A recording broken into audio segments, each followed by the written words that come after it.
Hey everybody, Jori Chisholm here from bagpipelessons.com. I've got something cool and different that I'm going to try to do today, which is I'm going to build a set of bagpipes totally from scratch. So got my table here and I'm set up to interact. So if you've got questions and you want to put stuff in the live chat, go ahead and pop them in there. So this is a set of bagpipes that somebody bought from me from the bagpipelessons.com shop. And we're going to get them set up today. These are the RG Hardy plastic. They call them acetal. They're basically the poly bagpipes. We're going to get them set up with the Bannatyne hybrid bag, some easy drones, the Dri-Flo moisture control system, infinity chanter, tone protectors, the whole deal. So never done this before live in front of everybody, but we'll see how it goes. I got my keyboard over here, got my mouse. So if you've got questions and you want to ask them live, let's do it. Cool. So first thing we're going to do, we're going to just do some unboxing here and get started. So these are the RG Hardy P01 bagpipes. So these are their acetal bagpipes with the plastic model, and these are a great value. So that's the bass drone there. It's got the imitation ivory ferrules, which are these rings. It's got the imitation ivory ring caps up here.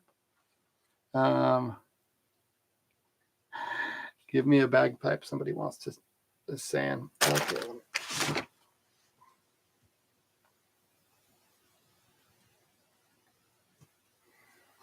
All right. There we go. Okay. Comes with the Adjusti-Sick adjustable length blowpipe, which is great. It's got the built-in valve.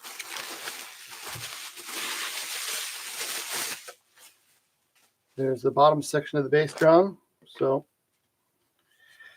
when you buy a set of pipes, you can buy what's called sticks only. And the sticks only is what you get in this box here. And the sticks only is 3 drones, a blowpipe, and 5 stocks. So the stocks are the pieces that attach to the bag. So what sticks only is when you have a set of bagpipes, this is the part that never changes typically. Some people swap out their blowpipe, but everything else you will change over time. Things are replaceable. Drone reeds wear out. The pipe bag needs to be changed every few years. The cords, of course, all the reeds, and even the pipe chanter itself. Pipe chanters are evolving rapidly, and there are new models and new designs that are better that keep coming out. So you will see pipers that play a set of pipes that are really, really old. There are some pipers who play bagpipes even from the late 1800s. Like Willie McCallum's got his 1899 full silver Hendersons, which are a famous set of pipes. But other than the drones and the stocks and probably the blowpipe, everything has been changed out, even the pipe chanter. All right, so there's your sticks only. The chanter stock, the blowpipe and the blowpipe stock. Here's a tenor drone in the stock.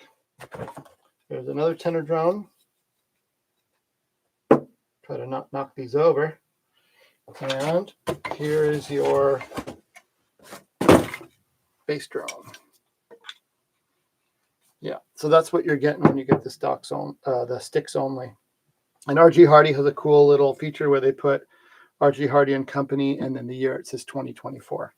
So that's down there. Now let's find a way to put these all on here and not knock everything over. Okay. So first thing we need to do is we are going to install the 5 stocks into the bag. This is a Bannatyne hybrid bag. Hybrid bags are the most popular bags in the world because they combine the best features of the synthetic bags and the traditional bag. So traditional bag would be made out of leather, sheepskin, cow leather.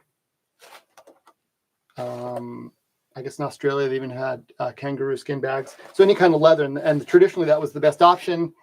Leather is airtight, reasonably airtight, as long as it doesn't dry out. And but also breathable.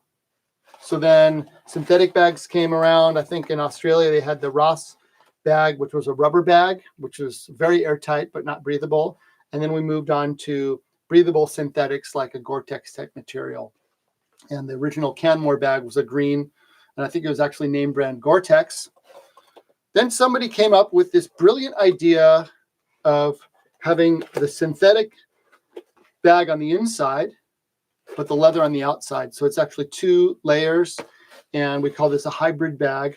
And it's fantastic because it has all the benefits of the synthetic bag, meaning it doesn't dry out and lose its air tightness. It's very breathable, but it's got this leather outer layer, which has a traditional feel. And pipers really love this bag. This is my favorite bag, the small Bannatyne hybrid with the zipper. They come with 2. They have 2 models. One has a zipper on the side. This one is a zipper on the bottom. I like the zipper on the bottom because it, when you're playing, your arm just touches the leather here. For me and for some other players, the side zipper, the zipper is, it presses right on your forearm there. So that's no good. Another advantage of these hybrid bags is that they're quite easy to install. The old leather bags, you actually cut holes in the leather and you would push the stocks through and you would tie it on with string. We call it tying on a bag. Takes a lot of skill, a lot of muscle, and sometimes it's hard to do it right on the first try. But with these grommets, it's real easy. You'll see I'll do this here in a minute. You just push the stocks from inside the bag and push them out. Takes a little bit of force and elbow grease, but it's hard to mess it up. And these are very strong. So let's make a little bit of room here. If you're putting on a new bag, it's a great time to also install a moisture control system. So my favorite is the Dri-Flo. This also comes from Bannatyne. A moisture control system, there are different versions out there, but essentially what they do is they filter out the moisture from your breath before it gets to your reeds. And this has really revolutionized piping. So you can imagine as you're playing, you're blowing air into the bag to, inflate the bag. So then you can squeeze the bag with your arm to increase the pressure so that air goes out all of the reeds in the pipes. That's how the sound is created. Blowing into the bag, maintaining pressure with the arm on the bag, and then the pressure pushes the air out through the reeds and you get the 3 drones going and you get the chanter going. The chanter reed, the pipe chanter reed, is made from cane. It loves moisture, right? Not too much, but it needs some. The cane, that great sound of the bagpipe chanter requires that you have a good high quality cane chanter reed that has the right amount of moisture in it. And that goes for all woodwind instruments, clarinet, saxophone, oboe, bassoon. They'll have that cane reed that needs some moisture. That's why my tone protector humidity controlling chanter cap is so popular, is that allows you to store your reed in that precisely chosen constant humidity level, and also my tone protector reed case. So they stay in there and they stay at a constant humidity level. So that's a huge innovation that really helps with your chanter sound.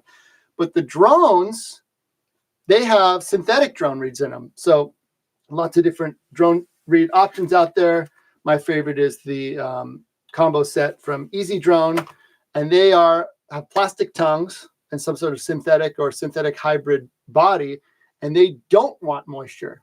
So you have a situation where the chanter reed wants moisture. It wants that foggy, warm, damp. You can think of it like a tropical jungle sort of environment. It loves that. But the drone reeds want to be warm and dry. There's no amount of moisture that is beneficial to your synthetic drone reeds. So what we have ended up with here is a system that goes in the bag and filters the air before it goes to your drones. And that's what the Dri-Flo does. So this tube here is going to fit inside the bag. You won't see it when you're playing. And I'll show you how this is going to work. So this is the tenor drone stock, one of the tenor drones. And Dri-Flo's come with this nice little cup thing. It's got a little bit of a lip there, and that fits perfectly into the groove of the bottom of the tenor drone stock. There it is. There it is. So that holds on there. And then when this is installed in the bag, this part is all inside the bag. You can't see it. When you install the canister, it just holds in there nicely. There's no way for any air to get through here. This is all sealed. So the only way that air can get into the stock, and remember the drone is attached here with the reed. The reed is going to go here. So the only way for air to get into this tube to create the sound is if it passes through this canister, this tube, this Dri-Flo canister. So there's a mesh here. So there's little holes and air can travel through, but these silica gel beads do not fall out. So this is inside the bag. It's filled with damp, moist, hot, steamy jungle air from your breath. And when the air travels through here, it has to travel through these little silica gel beads or rocks.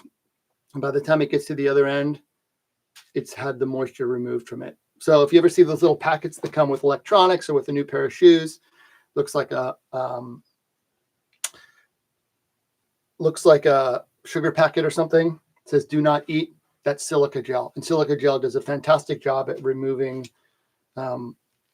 moisture and water from air. So that's what we're going to do. We're going to install these cups on the bottom of each one of the drone stocks. So that's the outside tenor.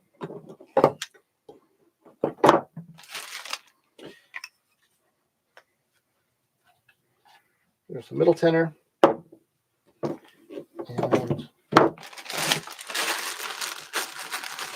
there's the bass drone.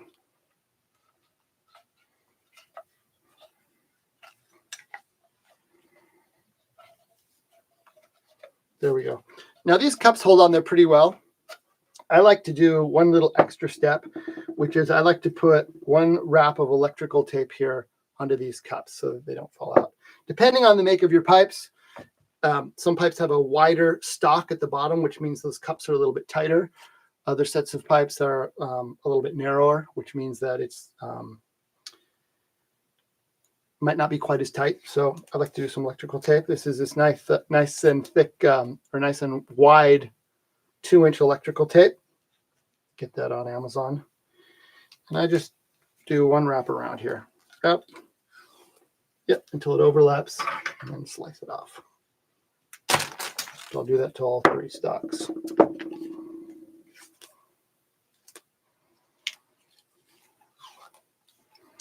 If you are watching live, just put a comment in there. Say where you're from. If you're a piper, if you play in a band, if you're playing on your own, if you're competing, introduce yourself. All right.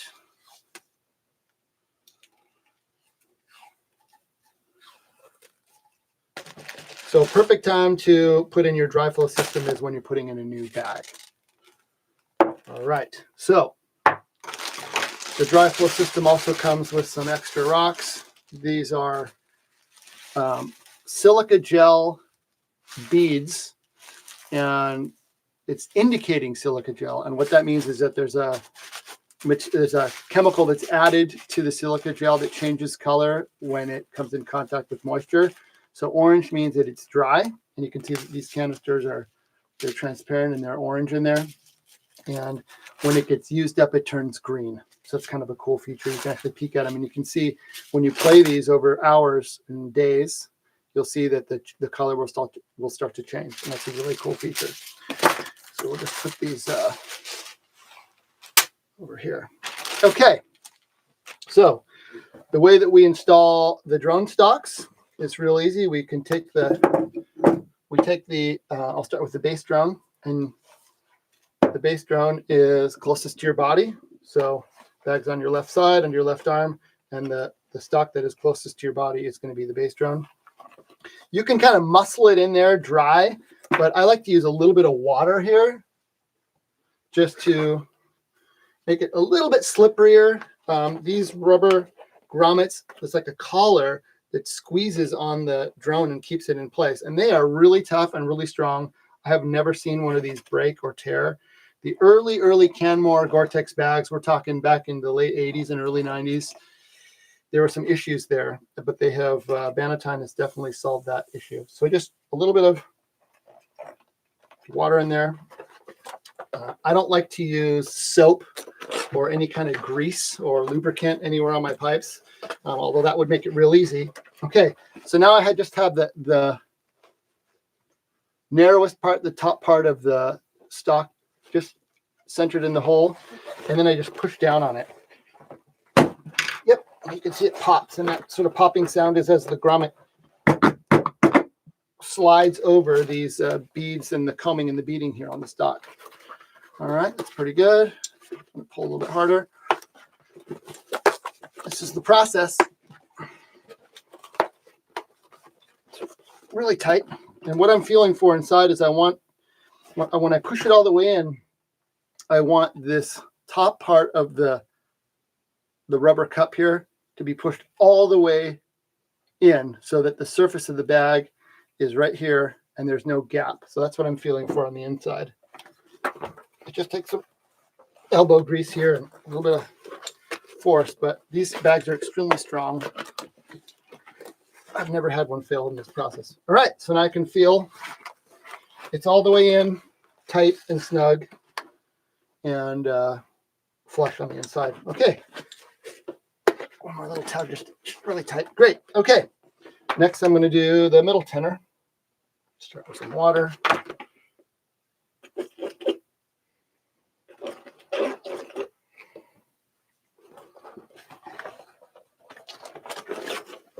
Put the stock inside through the zipper and get it lined up. See it there. And then I'm just using my body weight and pushing down on a table. If you're doing this on a nice table that you don't want to get scratched or dented, I'd, maybe lay down a towel or something. There we go.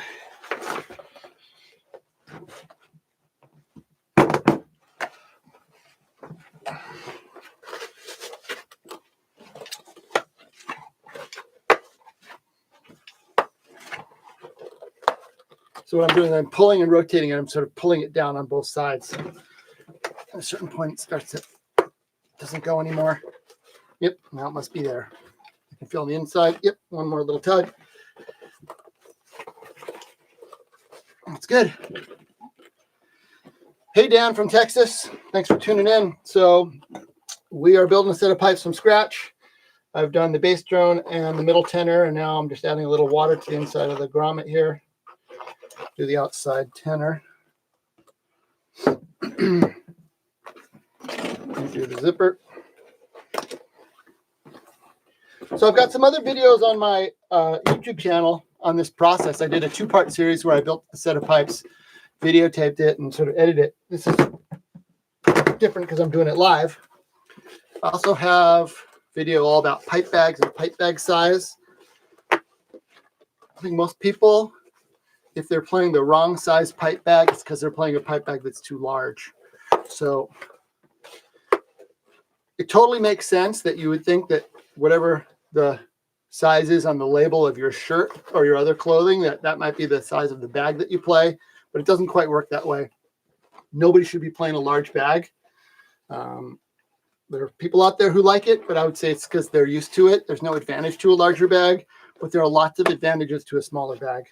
And the advantages to a smaller bag are you can keep your arm in closer to your body. You're not way out here.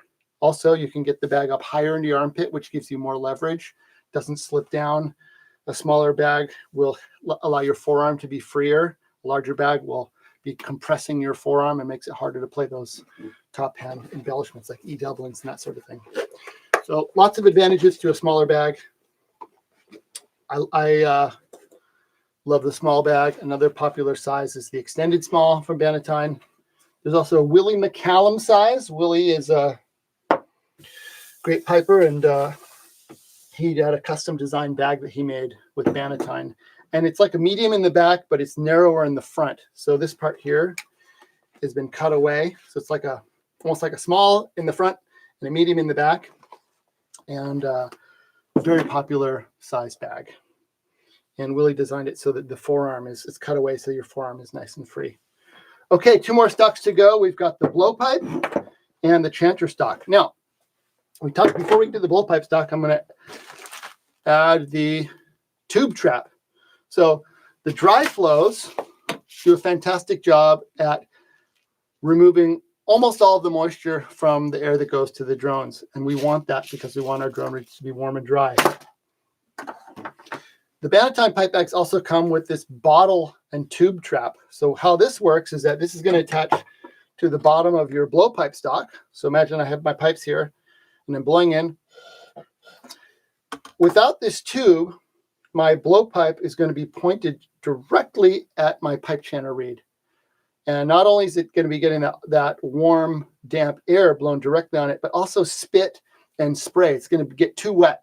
So what we want to do is we want to put on our tube trap. And this means that when you blow, the air travels through this corrugated tube. And this is not a sealed bottle. There's two holes here on the top. And what the bottle does, see, without the bottle, you can imagine, like this would help a lot. So the bottle is going to divert the air to the back. So any kind of spray is going to hit the back of the bag. And you're not going to get all those droplets and drool and spit going directly on your reed.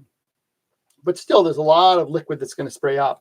So what the bottle does is it's like a physical trap. And you can see there's two holes here on the top. So when we screw that in, now any of that spray is going to be caught within this bottle. The air can still travel, but the air goes down here, and then the spray catches in the bottle, and then it gets absorbed by this white, which is like a chamois kind of absorbent cloth.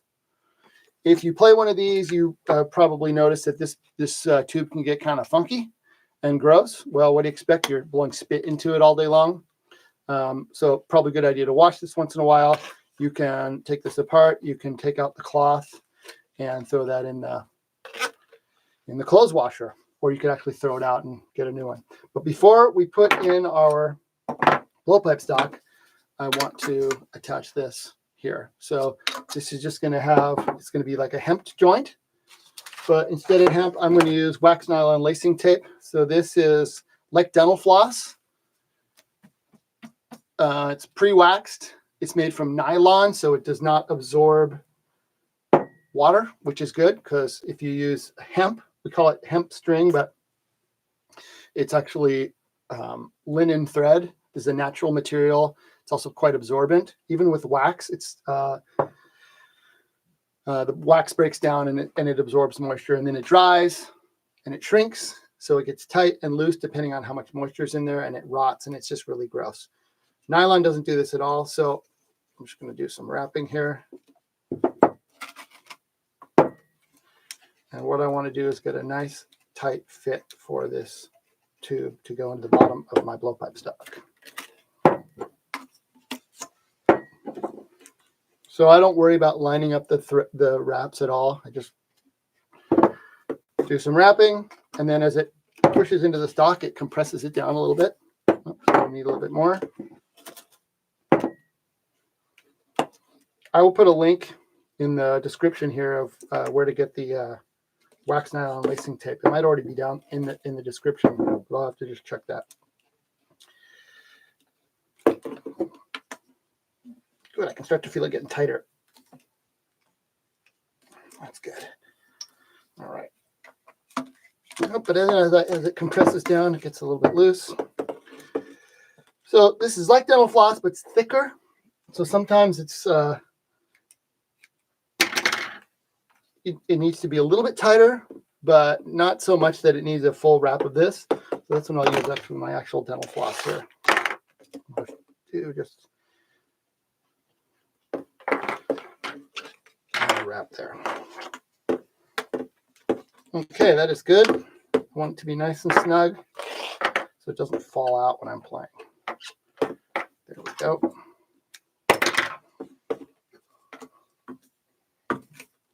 Great, so that is good. So that's going to be inside the bag. So let's install the blowpipe stock.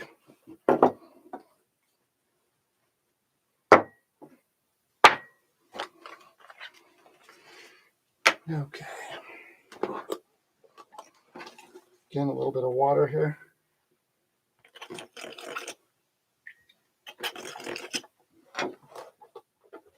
By the way, if you need help identifying the different stocks, there are 5 stocks. One of them is the longest, that's the bass drone. Then there are 2, which are identical, and those are the tenor drones. They're the next tallest. And then you have 2 shorter ones. The shortest is the blowpipe. So blowpipe the shortest. The next short one is the pipe chanter. We'll do that last. Then you got the 2 tenors, and then you got the bass.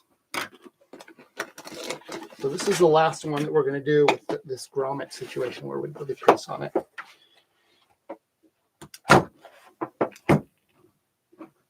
There we go.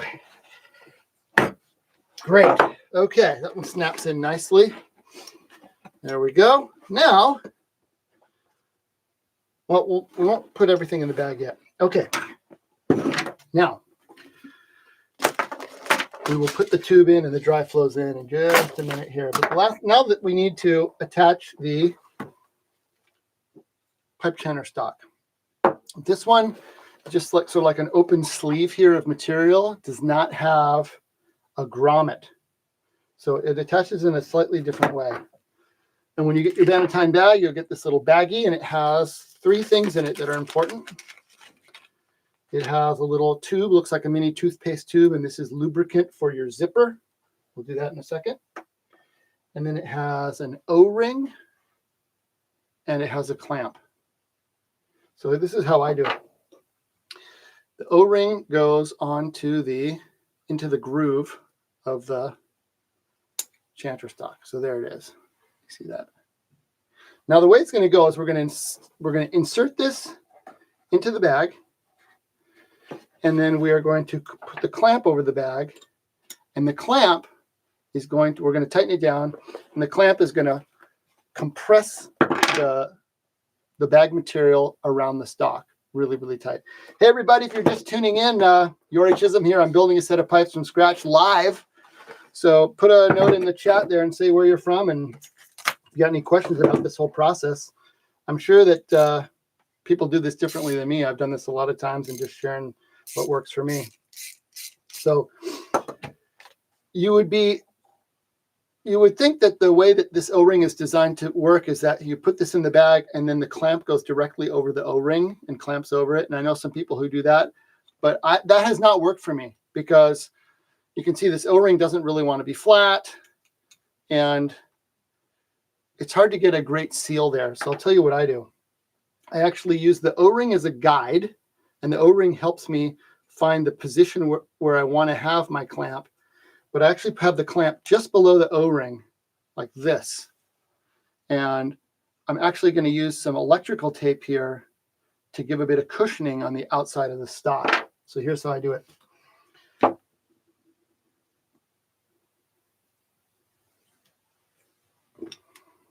Just wrap, I don't know, I'm probably going to do at least 10 wraps of electrical tape here. Great, good. So quite a bit. And here's why I do this. I do this because the metal clamp is not stretchy or cushioned at all. It's very hard.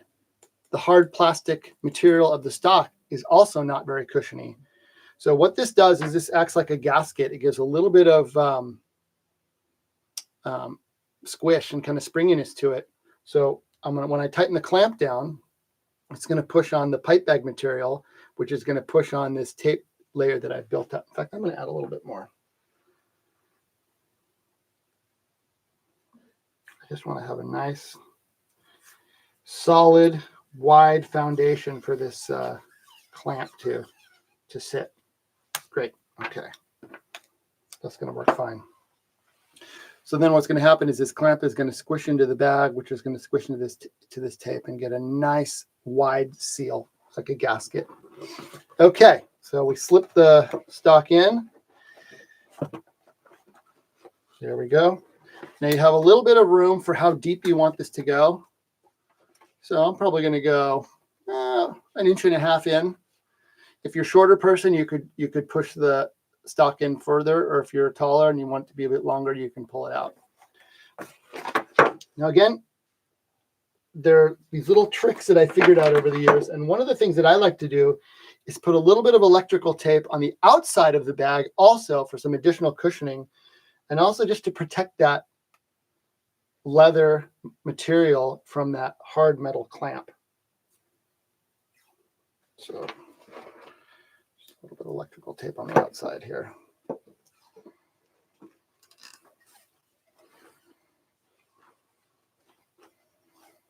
Great. Okay, so we have on the inside, we got the stock. Then we have some tape.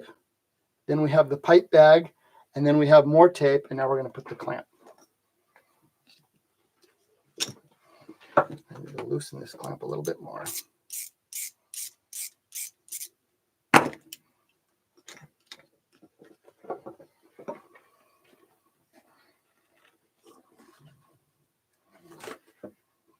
Okay, good. So I'm just getting the clamp in the position where I want it on the bag and getting the stock in the position where I want it inside the bag. I want the clamp to be, excuse me, perpendicular to the stock so it's not at an angle. I also want the the screw where I'm turning it on the back. All right. B's got a question. What suggestions do you have if you're struggling to get the stock of the drones in fully?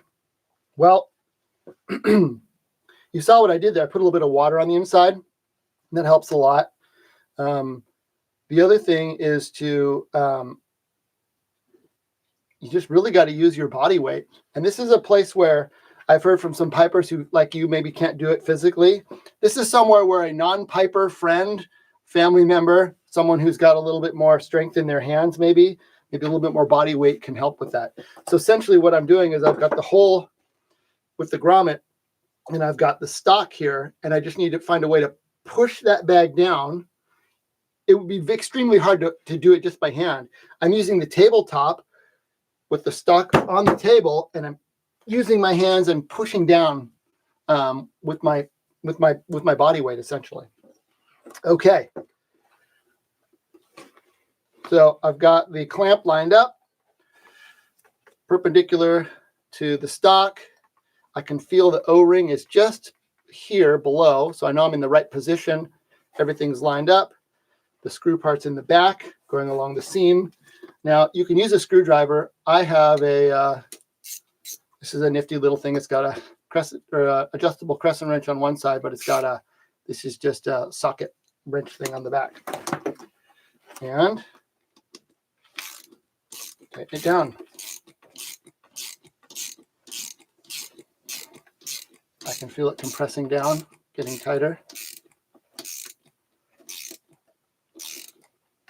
I don't want to overdo it, but it's definitely, it's tight, but it's squishing down the leather. It's squishing down the bag material. It's compressing that tape gasket that I built up on there. And it's starting to get real tight.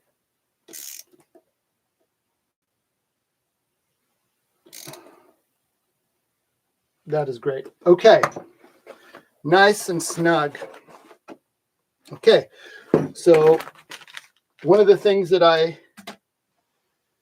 you get in your pipe bag is this little, it's called T-zip or tie zip, and it's lubricant for your zipper. So how about that for something that you didn't know that you were going to own, was zipper lubricant. So this is a really amazing piece of technology. This is an airtight, watertight zipper. And we're all familiar with zippers on clothing, but most of our zippers are just designed to hold two pieces of, fabric together on your pants or your jacket or whatever. And they're not airtight. But what we have here, we have the same type of zipper technology that you're used to, but it really pulls in tight. And inside the little teeth of the zipper is a flexible rubber material. And on both sides, it's there. So when the zipper comes together, it pushes those rubber things together and it seals it. So it's really pretty amazing. You have this ability to have a zipper that's airtight and watertight. So you don't need this lubricant to have it be airtight. It will be airtight on its own. But what this does is this reduces the wear and tear on your zipper. You're opening it to get into your dry flows. Maybe you want to open it up to let some air get in there after a long practice or after performance where it's gotten wet in there. But it's pretty tight because of these little rubber strips in there between the teeth. It's way harder to pull than your normal zipper. You can see it's got this nice handle that you can really yank on it. So what this lubricant is going to do is it's going to make it easier to open and close, and you're not going to be tugging so hard on the seams and tugging so hard on the zipper. So what I do when the zipper's open is I just take a little dollop maybe the size of a small pea, and I just put it right in between, right on the top of the zipper slider there. And then as I slide it, yep, it spreads itself out.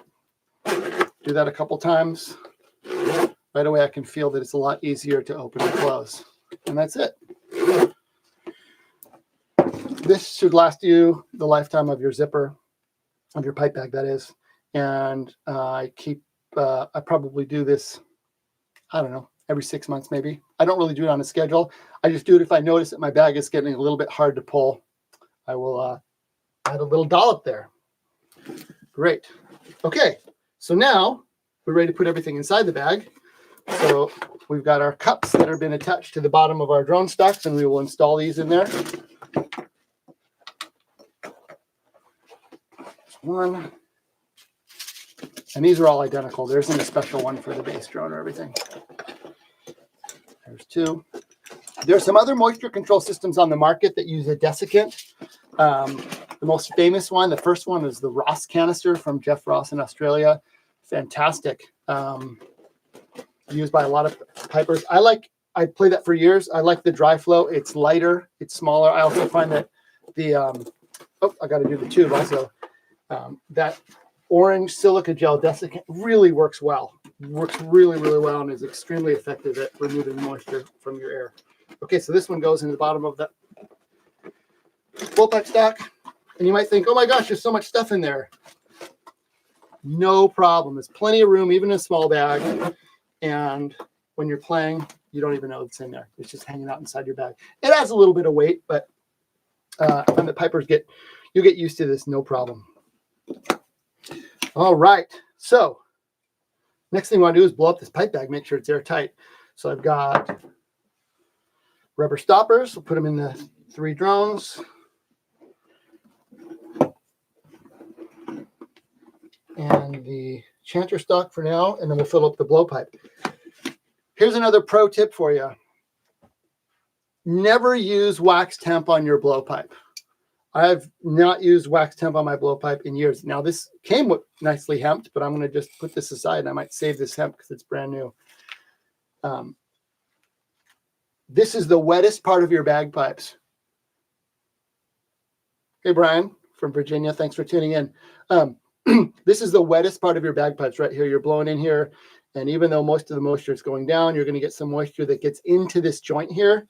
And if you're using wax temp or unwaxed temp, that's going to get really gross really fast. I remember seeing a friend who had just done a great job of rehemping this blowpipe joint, and within a day it was starting to rot already.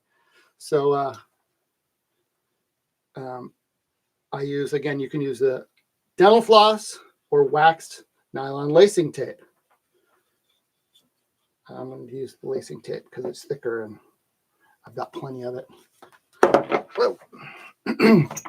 We got Stuart from Scotland. Very wet Scotland. Well, it's very wet here in Seattle also. All right. So again, what I do is I just do a couple wraps.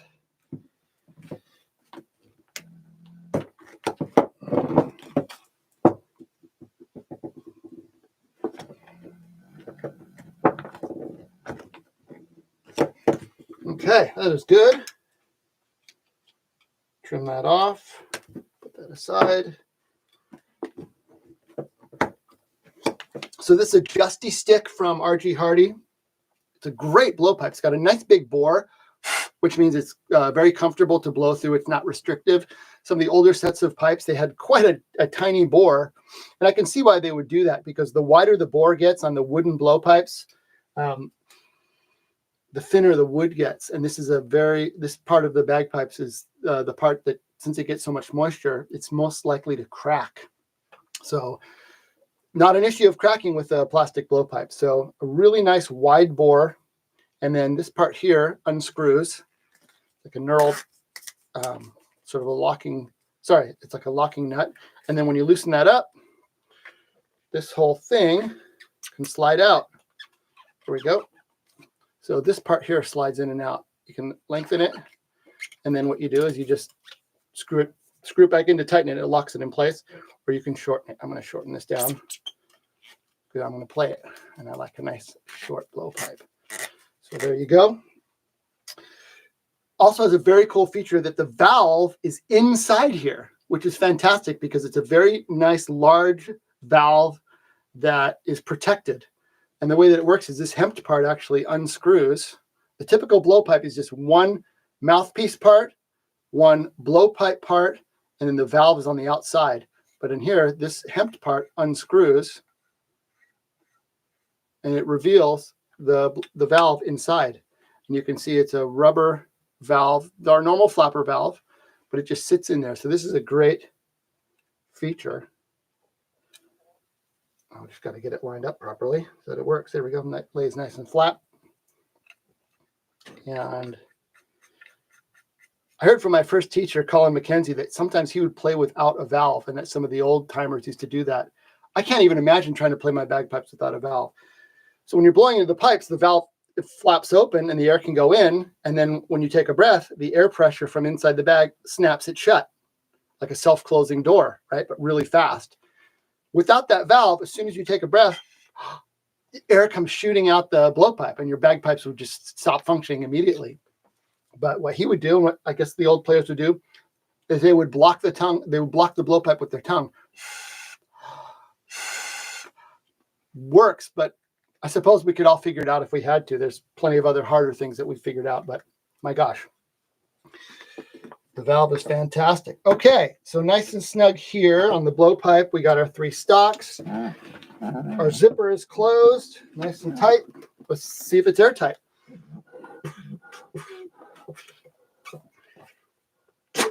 There we go. So the way that I like to test the bag to see if it's airtight is I blow it as full as I can. It's like so hard to blow in any air. It's like I can't get another molecule of air in there. And then I just squeeze on it, kind of lean on it, push on it.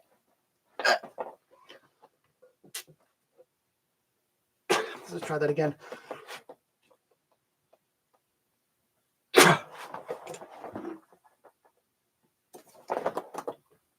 Can't do it. That is great. Now, some players say, oh, I like to inflate my bag, and I want to see how that blowpipe, if it sags over time. I'm not worried about over time. This will definitely lose air over time, but what I'm worried about is it holding air in the short term, and it's very airtight. Okay. Another comment. When I first put my pipes together, I thought I'd push my chander stock too far, but I found that I was unable to push it back once it was installed. Well, it all depends on the type of pipe bag. The leather bags, because you're tying it on and you're using bag seasoning, which is this goop that seals all the little cracks and leaks. You can kind of glue it in there. At this point, with a hybrid bag, if you undo this clamp, you ought to be able to move this in and out. Maybe it'll be a little bit kind of stuck on there, but there's no way that this thing is going to hold without the clamp. Great. Okay. We are in good shape. I'm going to just give another little twist here on this clamp. That's nice and tight. Great. Now, there's one other thing that I like to do, again, because I want my pipes to be airtight and efficient without having any worries. So what I'm going to do is I like to put a wrap of electrical tape over the grommet here. So these grommets are very tight. They're very airtight. But over time, you can maybe get a tiny bit of leakage in there. So I just do a little bit of electrical tape and just wrap it around. So I use the wide stuff, but you can use the narrower stuff. You just have to do multiple wraps. But I'm just covering the gap between the top of the grommet and the stock.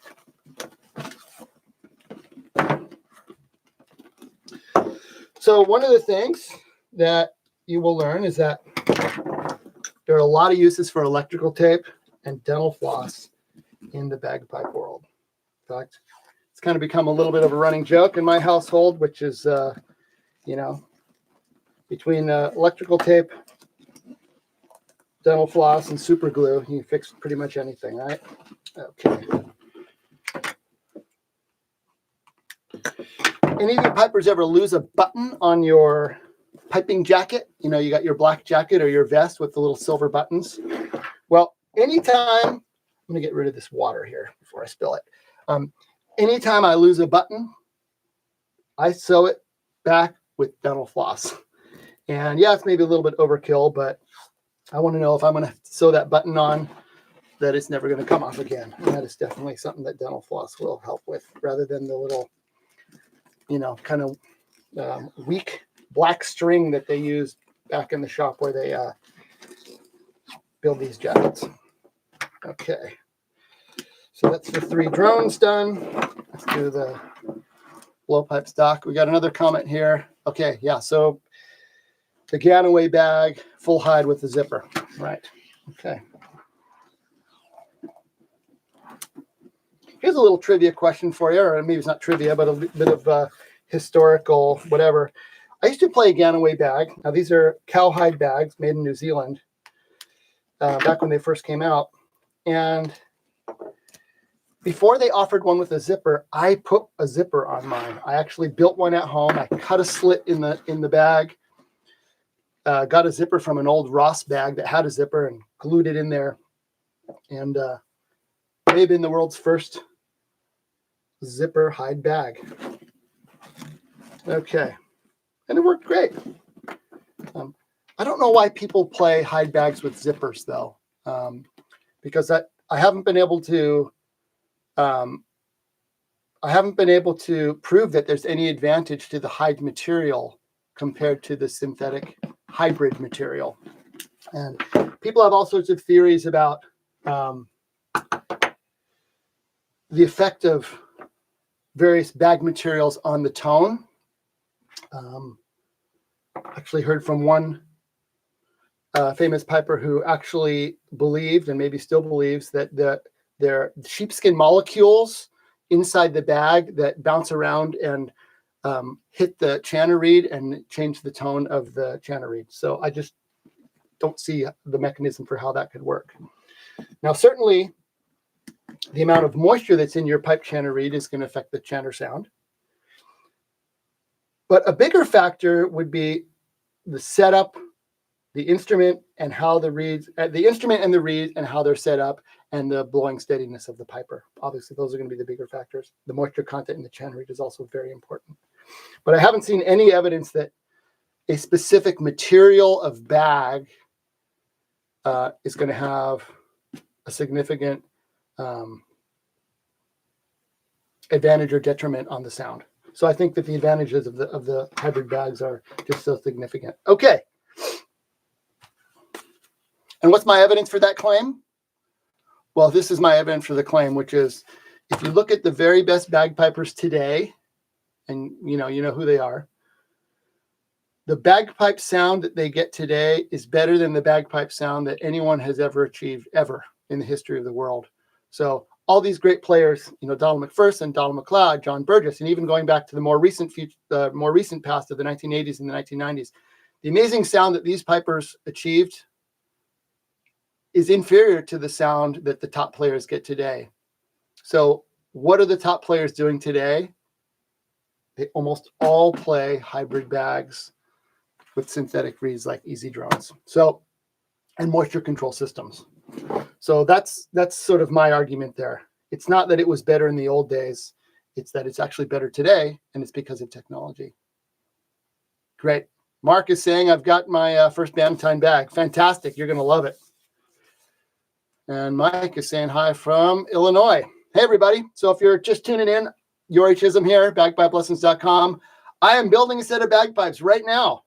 So we have done kind of a lot of the hard part here, which we've got the bag installed, got the moisture control system installed. I'm just going to put a piece of tape over this metal clamp. These metal hose clamps work really, really well. They're not super cozy. They're kind of sharp and metallic and a little bit harsh. So I'm just going to wrap a few extra wraps of electrical tape over this thing, and it's all going to be covered up with my bag cover anyway, but nice and padded there. Great. Okay. So what's next? Well, let's revisit our parts list here. So we've got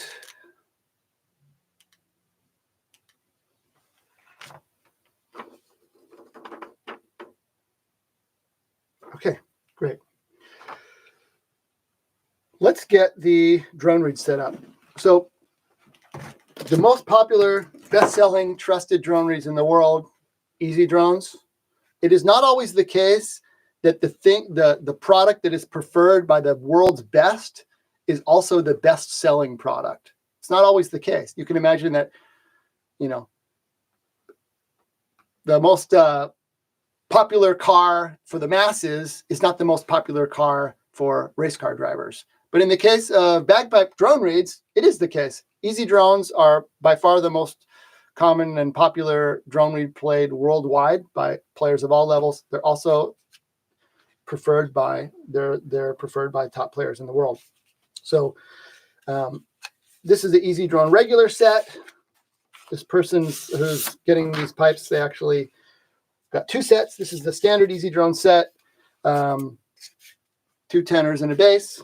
The classic, trusted, this kind of dark brown color with the clear tongue, black rubber band bridle, black screw. These are fantastic, and these are going to be the spare set for this customer. A few years ago, Easy Drone announced a new set of drone reeds that had increased absorption. And I thought, oh, that's interesting. You know, Easy Drone is very well known and very well trusted. And, you know, this is like a significant innovation or a significant announcement for them that now we're making this new set of reeds for increased absorption. And if you look at the reeds, let me come up closer here. If you look at them, they're different color. So this one here is the standard. Focusing. And this one here is the new one with increased absorption. So it's a lighter color. And it's also inverted. See, the tongue goes backwards. So very cool. So the idea is that as moisture builds up on the reeds, that instead of building up on the surface and interfering with the tongue and, you know, being bothersome, that it will get absorbed into the body material. Thought, okay, that's interesting idea. But my first thought was, well, I don't care about that because I got my Dri-Flo system. I got my orange indicating silica gel rocks, and it is going to suck all the moisture out of the air before it ever gets anywhere on my drone reed. So I don't care about it. So I just kind of dismissed that innovation. I thought, well, okay, maybe it's for some people who play, they don't use a moisture control system. But then I was in Scotland, and when I'm around pipers, I'm always curious to see what pipers are doing in terms of what are they using for drone reeds? What are they using for chanter reeds, bags? Just I want to, you know, the equipment is important. And especially when I hear a piper who has a great sound, I want to ask them, what are you playing? And that year in Scotland, I heard from several pipers who said that they were playing the new Easy Drone bass reed with the increased absorption, and they really loved it. And I said, well, what about who cares about the increased absorption if you got the moisture control system? And they said, yeah, I don't care about it either. I use the Dri-Flo or I use the whatever, but it's actually a better bass drone reed. It has a better sound. It has a deeper, richer, fuller sound. So I thought, okay, interesting. I'm going to have to try this bass reed. And they said, well, what about the tenors? How do you like those increased absorption tenors? And several of these pipers said, I actually like the classic older style tenors better.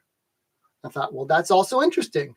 So everything matters when you're talking about sound and sound production. Everything about your instrument and the materials and the manufacture and the construction and the design and how they're set up and how they're maintained, everything affects the sound. So came home from Scotland, I ordered the increased absorption ones, and I was testing to see what my experiences were, and this is what I found out. I found through my testing that yes, the new bass drone reed from Easy Drone with the increased absorption was better, and the classic older style tenors were better. So like, boom. So I reached out to Easy Drone and said, I want to sell these to my students and put them on my shop. Will you, do you make a set that has the new bass and the older tenors? And they said, yeah, we don't do that.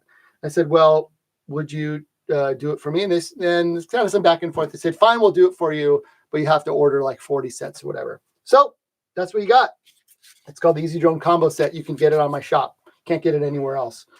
It's the increased absorption base with the classic tenors. And you can see here, it's got the darker color on the tenors and the lighter color on the base. So we're going to get those going now here. All right. Now this is cool. This is something you may not have seen, but a lot of the newer pipe chanters have a threaded reed seat, which means you put the reed in there, and if you want the reed to go a little bit deeper because you want to sharpen your top hand, you can just twist the reed, and the screws will actually, as you turn it, will go deeper, and then you can unscrew it and it comes out. Very cool feature. We don't need threads in the drones for tuning, but the threads are very handy for keeping that drone reed in there securely. If you've ever had a drone reed fall into the bag, or you check in and it's a little bit loose, having a thread in there is will totally solve that problem. So these are not threaded, but I'm going to do that now. So the way that a threading tool works is you have what is called a tap, and this is essentially like a metal screw that cuts the threads into the material. So what do we got here? All right, so you can see here, in fact, I might just come forward to let you see this. So the inside of the drone is just smooth in there, and this is a tap, and what it is it's like a metal screw with these little grooves cut into the side. So as it turns, it's like the leading edge of this threaded, it's like a blade that's going to cut these threads in there. Comes with a little tool like this. And there it is. So I'm just going to turn this in there, and because it's like a screw, it's going to turn into the drone. I have it marked with a piece of tape. That is the depth of the part of the drone reed that goes into the stock. So that's the same length here. Doesn't need to be any longer than that. So it's just a little bit shorter, because I don't want any threads to be affecting the airflow inside. So I put it in, turn it, and I can feel it. It's tight. It's starting to grab. It's getting tighter. And then when I reach as deep as I want to go, I stop. Then I'm going to go back and forth a bunch. And what that does is it just like, I can feel it cutting a nice smooth thread in there. So we got a question here. Are these Blackwood pipes or poly? These are poly. These are the plastic ones from R.G. Hardy, model P01. I have these on my shop. I've been selling bagpipe stuff for years, but just recently added the full sets of pipes on the website, and a lot of takers. Amazing. I wasn't sure how many sets of bagpipes I would sell, but a lot of takers. All right. Get rid of the stuff in there. Now, I don't know if you're going to be able to see this here, but there are threads in there. I wonder if I can use my phone flashlight to, that helps. Yeah, I don't know if it's going to want to focus in there. Not working. Okay. But you got to trust me. The threads are in there, and you can see a little bit of the plastic material, just a little bit. Okay. Let's go do the other two. That was the outside tenor. Now let's do the middle tenor.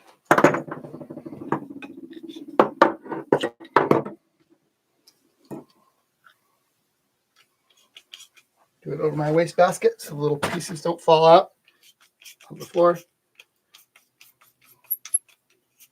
Back and forth. I will put the links to the sizes of these tools if you're interested in doing this. You may need to buy a set of these, because depending on the set of pipes that you have, the bores are all different. Nothing in the bagpipe world is, most things in the bagpipe world are not standardized. Okay, now for the bass drone, it's a different tap because it's larger bore.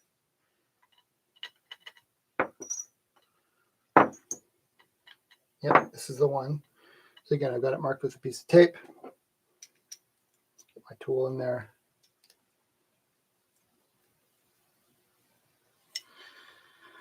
There we go. Okay, so Mark is saying, a guy in our band did this for quite a few of us. who also had nails like his. Yeah, I had nails. Don't anymore. But, all right, so this is good. I can really feel it biting in there. It's really important that you get the right size, because if it's too loose, you won't get the screw threads. You won't really get proper screw threads. And if it's too big, it's just going to be really tight. And you can force it in there, but you run the risk of actually splitting your bagpipes. So you can't actually split your bagpipes. If the tap is too big, as you screw it in, it's going to grab and start to force its way in there, but it's going to split the wood apart. Don't want to do that. So getting the right size is important. All right. Yep, all the little plastic dust. Okay. Great, beautiful threads in there. Okay, so I'm done with these.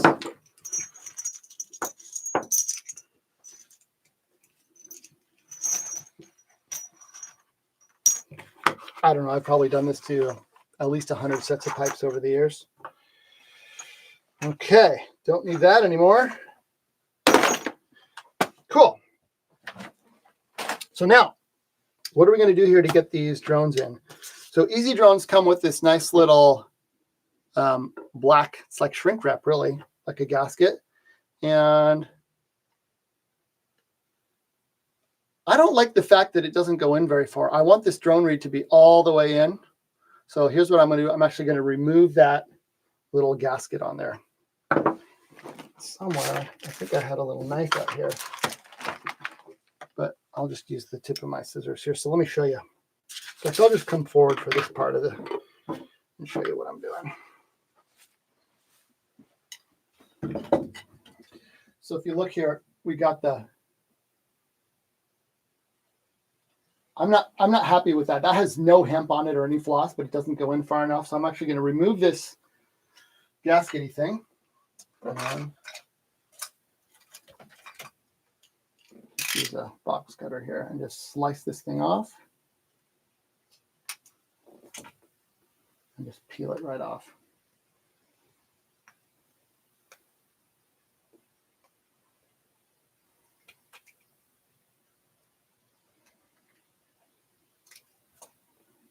Try to get it started, but it'll come off here.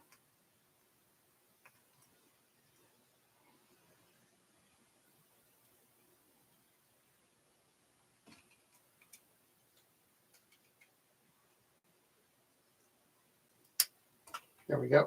Okay, now I can just peel this thing right off. All right, so that whole thing comes off, a couple pieces.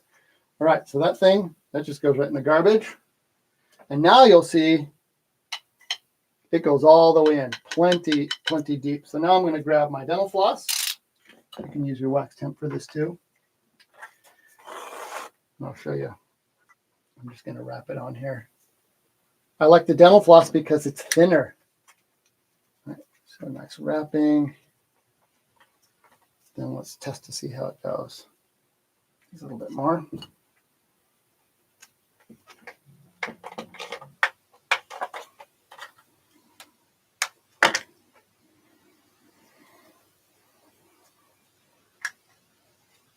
All right, so now I can screw this in nice and tight. So it's nice and deep, and because it's screwed, it's in there. Look at how tight that is.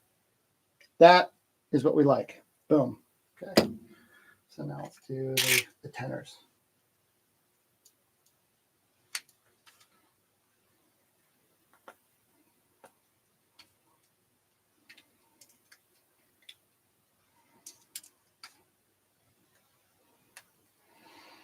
Mm-hmm.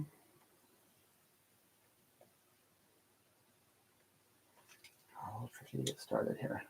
Cut it off. All right, if you're watching, tell us more. Tell where are you from? What kind of bagpipes do you plan? What kind of drone reeds do you plan? Have you tried the new increased absorption easy drones? How about moisture control systems? What are you playing? Got the Dri-Flo? Got the Ross? Something else we haven't talked about? There we go. So there's one tenor cleared. The other one.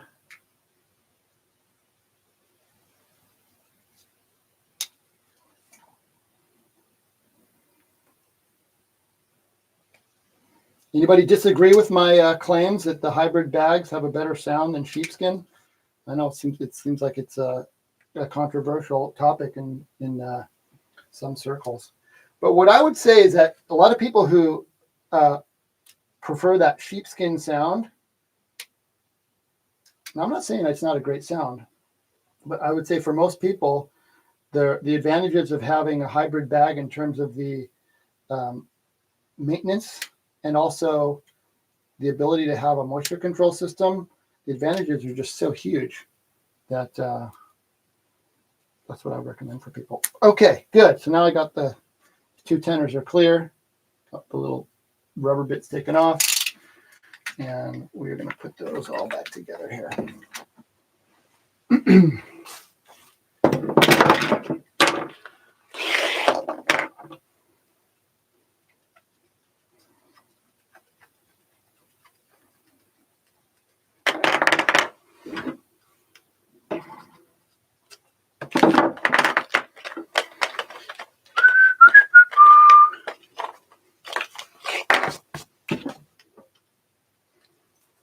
There we go. Nice and snug. Trim off the extra. If you've ever been told, or if you've ever had the little tails of hemp, some people would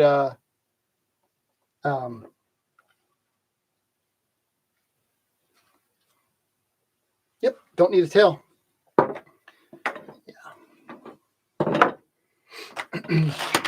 So a lot of these things are real easy to test, right? So there's this theory out there which says that the rubber grommets affect the sound, and there's also the theory that the canister systems affect the sound, and that's a real easy experiment because you have two tenors, so you could real easily have your Dri-Flo attached to one tenor and have no Dri-Flo on the other tenor, and see if you can tell the difference, or see if somebody else can tell the difference, and you can't. So that's the deal there.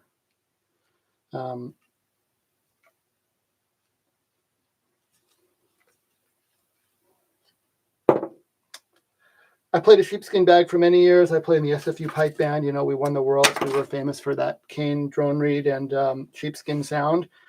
So I was very excited when I got a sheepskin bag with a zipper, because I thought, well, this is it. You're going to have the amazing sheepskin, full, rich, wet chanter sound, but then your drones will stay in tune. And the amazing thing that happened was, as soon as you put that canister system inside the pipes, it changed the sound of the chanter.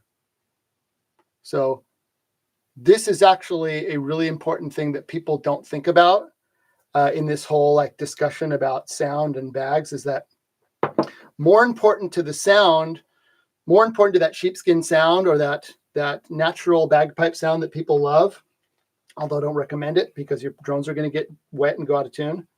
The bigger difference there is not the material of the bag, it's the fact that you don't have tubes in there. So anybody can try this right now at home. If you have a moisture control system, get your pipes going, play for a while, play some nice long slow tunes, P-Brox or slow airs, and especially listen to the high A. Listen to what that high A sounds like, your top hand. Now, if you can, disconnect your bass drone canister or tube, if you can do that easily. If it's a Dri-Flo, just pop it off. Then play again. You will notice that your top hand sounds different. You're going to get some more, what's the word? It's going to be a more vibrant sound on the high A. And what that is it's the sound of the bass drone interacting with the chanter reed. And then you can put the tube back on and you see the high A goes back. Here's another thing you can do. If you don't have a canister system, you don't have anything in there, play for a while, do the same thing, play some slow notes, some slow tunes, P-Brox, slow airs, whatever, especially on the top hand. And then while you're playing high A, shut off your bass drone. And you will see that when your bass drone is shut off, the sound of your high A totally changes. So that's a really big impact on your overall chanter sound. Are the drones, in particular the bass drone, interacting with your chanter sound? So that's kind of my argument to why having a natural leather bag with a zipper doesn't matter. It's pointless, because as soon as the zipper is there so that you can put tubes in there and you can put a canister system in there. But as soon as you do that, it changes the chanter sound. So the so-called advantage of sheepskin or whatever is basically gone. Okay. So we got our drone reeds going. Let's put those in.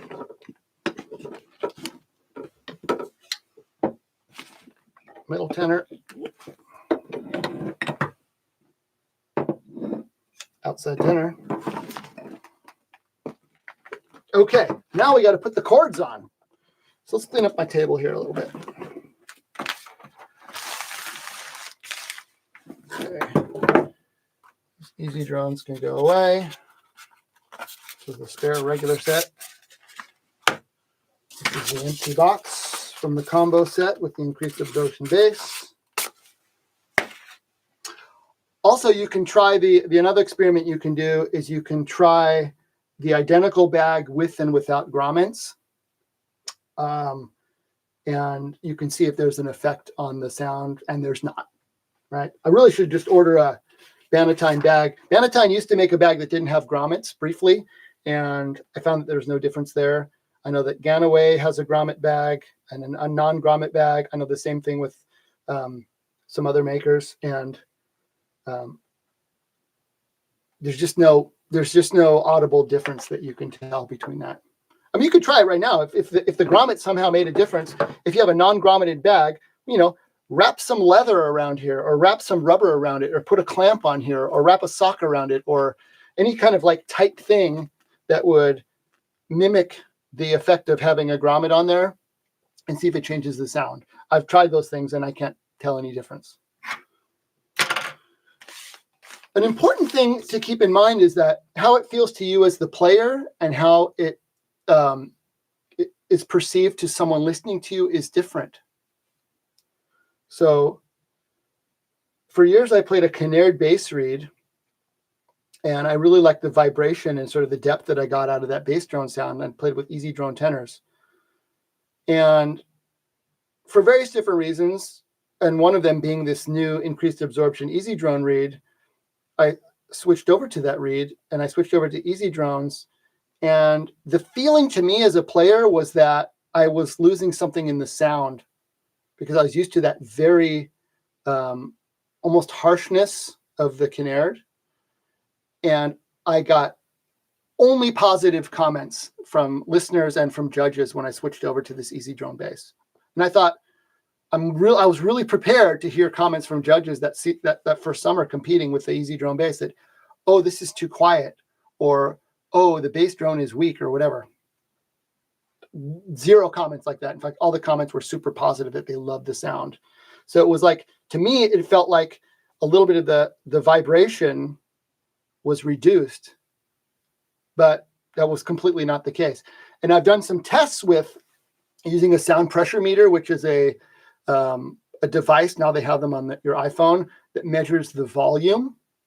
And it's really weird, because you can blow on a reed in a drone, and I was testing different drone reeds, right?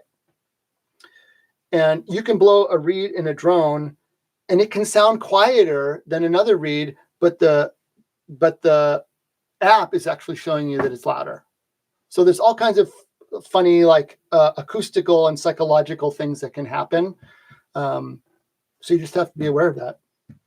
I know for sure when you go from a non-canister system to a canister system, your pipes feel different. They do feel like they vibrate differently. When I've been playing these canister systems for so long, when I play one that doesn't have it, I feel like the blowpipe is vibrating. I feel it in my teeth. But that is not something that you hear on the outside. So I think sometimes people think, oh, when you do you play a canister system, it changes the sound in all these negative ways. It's like, well, it feels different because it's vibrating differently. But what's important is the sound. That's the important thing. Who cares if your teeth vibrate when you play, right? Personally, I don't like that. Okay, so what do we have to do now? We got to put the cords on. This is fun. So the cords go on the drones, and this person has ordered black silk cords. All right, while I'm doing this,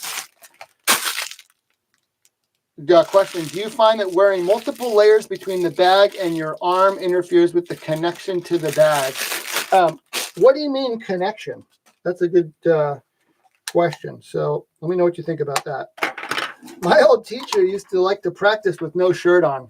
You know, I didn't usually often see that, but sometimes I'm coming to my lesson and he'd be practicing, and, you know, he was in shape, handsome guy. But if you've ever played in a uniform that has multiple layers of stuff, it's harder, right? So when I was playing in the band, we would, you know, you have your dress shirt, and then you have your waistcoat, which is a vest, which has an outer and a liner. And then you have a jacket, which has an outer and a liner.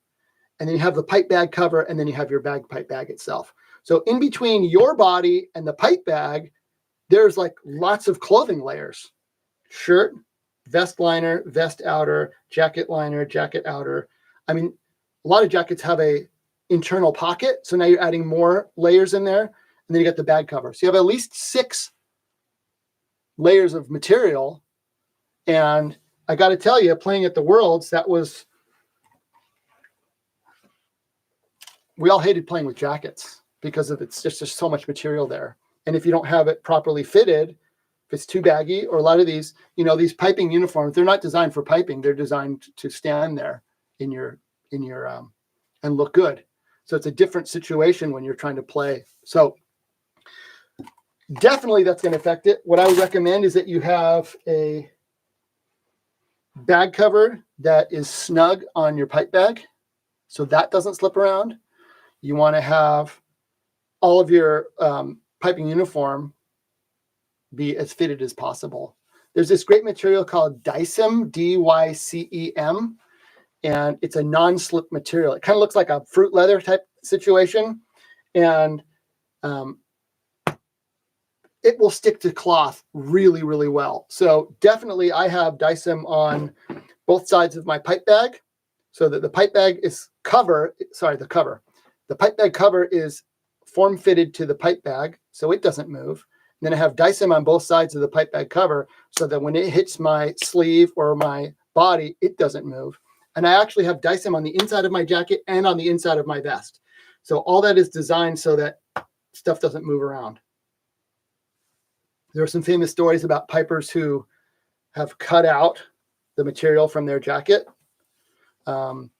There are a few top players right now who, when they play with the jacket, they open up their jacket and the jacket is sort of behind the bag, right? So they're tucking the bag and the bag is on their shirt, and then the bag is sort of flapping open behind.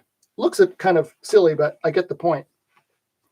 For many years, I played at the Northern Meeting at Inverness, and it's required that you wear a jacket there. So very, very annoying to the pipers, but it's just kind of one of these old rules, and you got to deal with it. So you got pipers cutting holes in their jackets, holes in their sleeves, flopping open their jacket, tucking it in there, cutting the liners out of their jackets, all sorts of stuff. Yeah, famous story about Bill Livingston and having an issue or some sort of incident regarding his wearing a jacket. And if you look on the cover of his World's Greatest Pipers CD, there's a picture. He has his pipes in the background with no bag cover. So I think it was in relation to a jacket and a bag cover incident. Okay, so we're going to do the drone cords. You can tie them in with string or needle and thread, but the way most people do it now is with these little cable ties. So I always start on the tenor side and work my way towards the base. Because if you do have some extra length, you can take it up at the end with some extra knots, but on the tenor side, you just want to. So I do it about 5 inches here and line it up. Tighten it down nice and snug here. All right, there we go. All right, tighten it down. Good. So these cord guides here on the drone, so the cord sits in there. You want the drone to be able to turn so you can tune it, but not slip out. So I'm going to pull this nice and tight so that it doesn't fall out.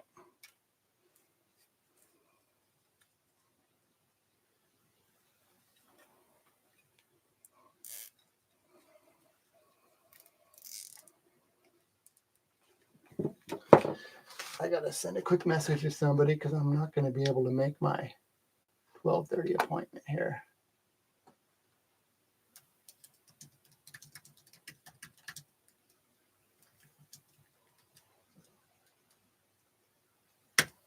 All right. That is okay. All right, so there we go. And then just cut off the little extras on these cable ties. They go shooting off into the distance. I'll find those later. Yeah, so there we go. All right, so now there's some different thinking on how do you want the spacing here. I like a pretty close spacing. If you look at photographs of these old army pipers from, World War I and even more recently, you'd see a huge spacing here. Drones are like way spread out. And I think the problem with that is that it starts to pull off your shoulder. So with a lot of things in the world, ergonomics are improving. And I think one of the ways you can improve your bagpipe ergonomics is to have these drones a little bit tighter in so that they're closer on your shoulder and they sit more vertical and they're not pulling off. So I'm going to say about, well, let's grab a ruler here and see if we can figure it out. So I'm going to say about 5 inches between the drones, maybe 6 inches on center. So let's just try that.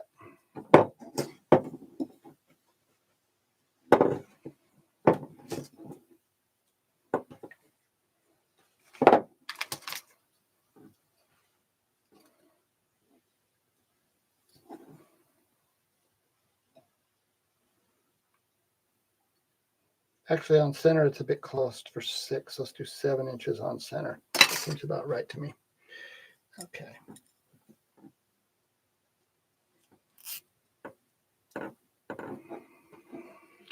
Measure twice, cut once. We're not cutting, but once these cable ties go on, they don't like to be moved. So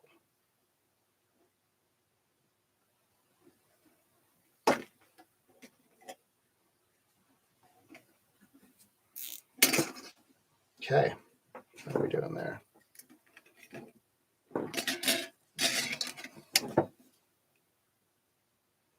Yep, that looks about right. Okay. 7 inches. Good. Okay. Cool. Nice and snug on the other side.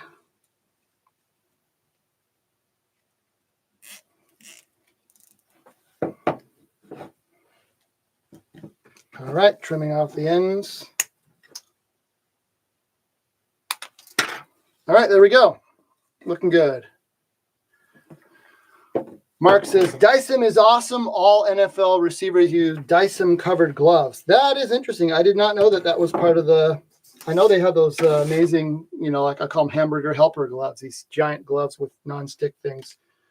We all remember, we've all seen some amazing catches. I didn't know it was actually Dyson. That's cool. I wonder how they deal with wetness, if they're just obsessively drying their hands and how they would be able to play in a cold day. Okay, let's see here. So now on the base, we want it to look centered. So we just kind of eyeball it. The base drone does not have a cord guide, so it's a little bit of a dip on the bottom, that is. So we just kind of eyeball it, and to me that looks about right, centered.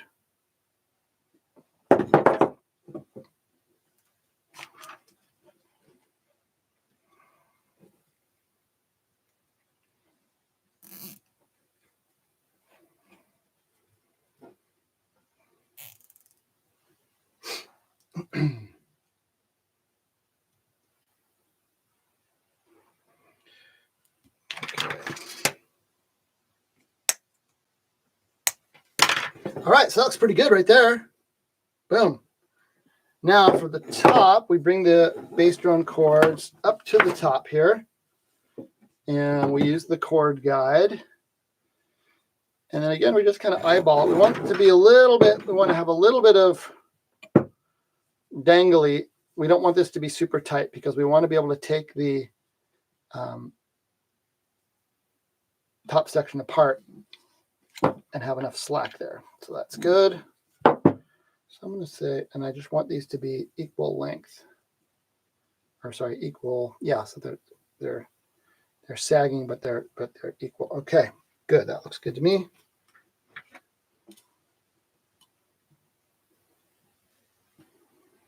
All right, coming up on an hour and a half live. If you're just tuning in, Jori Chisholm here, building a set of bagpipes and answering your questions. This is cool. All right, nice and tight there.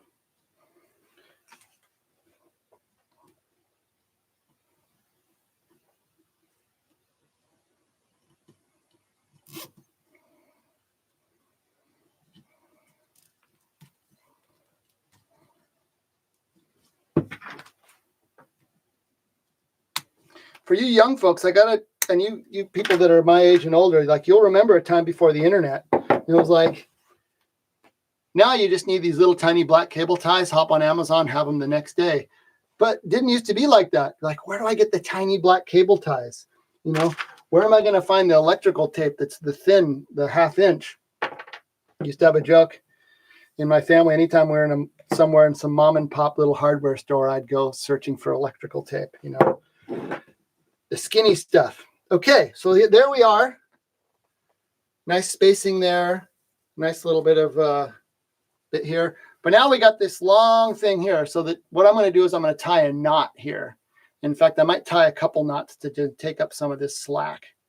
So this is always the part where I have to try to remember exactly how I do it. And in fact, I think I gotta have a drawing here that I made.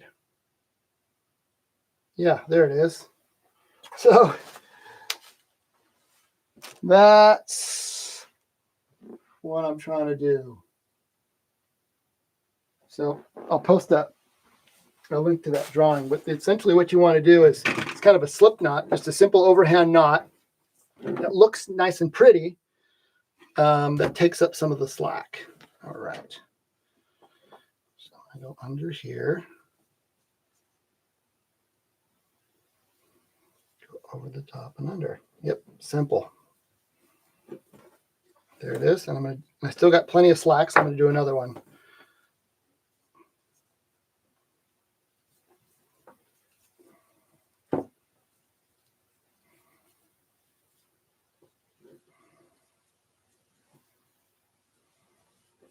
There it is. Okay. So now I've got two beautiful little knots here, and this just kind of slides up and down and is taking in some of this extra slack. Boom. Okay, looking good. Let's put these together.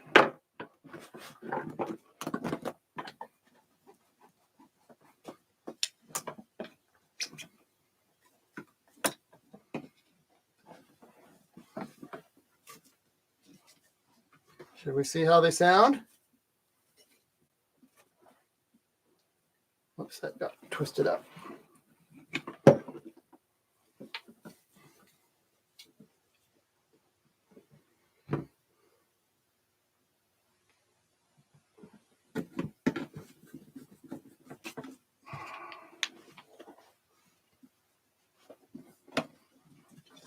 Stop right here.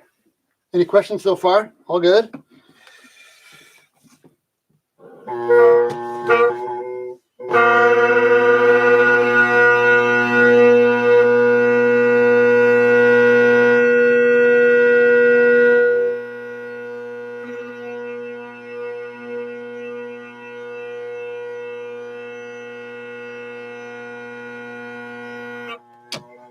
All right. I have to say that is amazing. But this is the modern world of bagpipes. That's literally the first time these pipes have ever been played.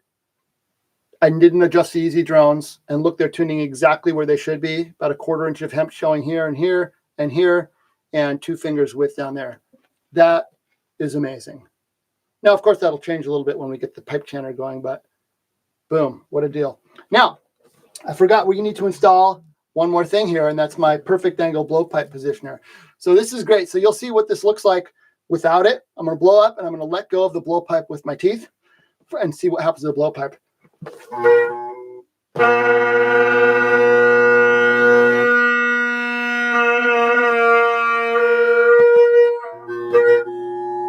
that again. That pops out. So we're going to put in the perfect angle blowpipe positioner here. So what this is a product I invented, which allows you to adjust that angle, and put a video on the channel pretty recently about that. And what it allows you to do is just adjust that blowpipe so it sits right in this perfect spot in the center of your mouth, and you can relax your teeth, you can relax your jaw, and it just stays right there. So it has 3 parts. It's got these 2 rings with the straps that attach to your bass drone and your middle tenor stocks, and they're going to push all the way down to the bottom of the stocks. And then this one here with the 2 buckles attaches to your blowpipe. And by pulling those, the bass drone and the middle tenor drone strap, you will be able to bring that blowpipe towards your mouth and adjust the angle. So that's how that's going to work. So we will start with the bass drone. And again, it's nice and snug, so you just got to kind of use a little bit of elbow grease to get that thing way down on the bottom here, and use the strap for help. There we go. Right, so it's all the way at the bottom here. And when you have your bag cover on, you never even see it. So it's a set it once and forget it kind of situation. Get the middle tenor ring on.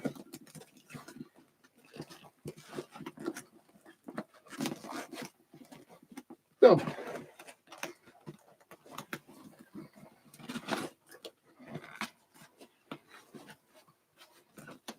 These things can really take some good tugging.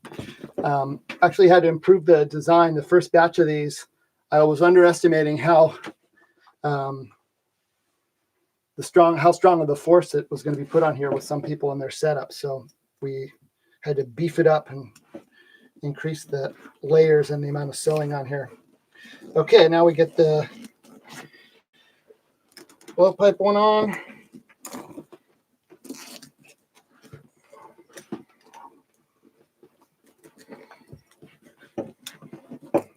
Great. Okay, I think we're almost there. Yeah. So now you can see everything's attached, but nothing is. We haven't hooked up the straps yet. Let me show you what that looks like.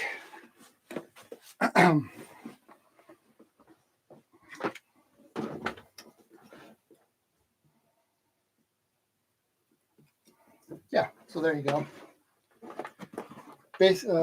Bass drone, tenor drone, and then the blowpipe once. And then we just hook up feed the straps through the buckles. Now this is a just like kind of like the buckle you have on your backpack straps. You just pull on one side and it shortens them up.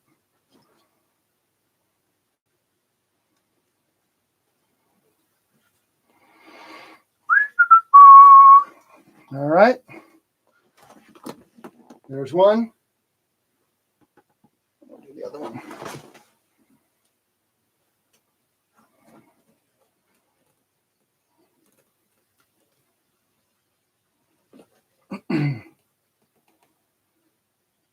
People really love this product. You might think, really? A blowpipe thing? Is this another one of Jori's gimmicks? Well,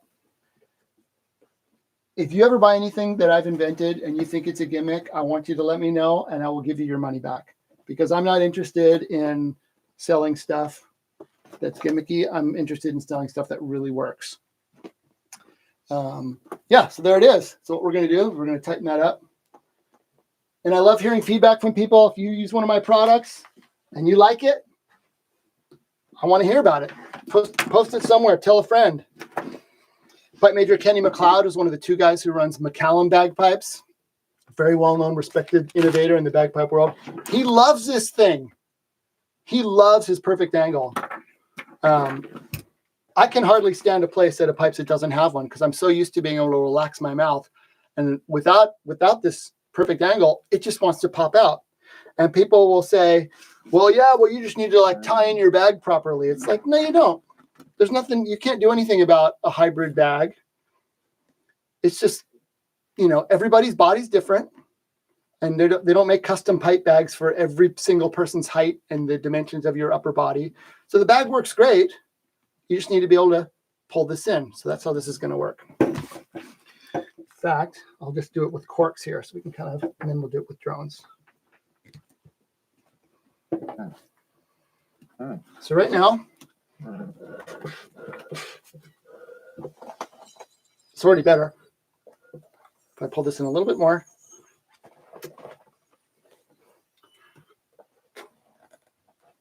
That's pretty good. Look at that. Now it's a little bit different because this stock is normally going to be up here. So let's just put the drones in now.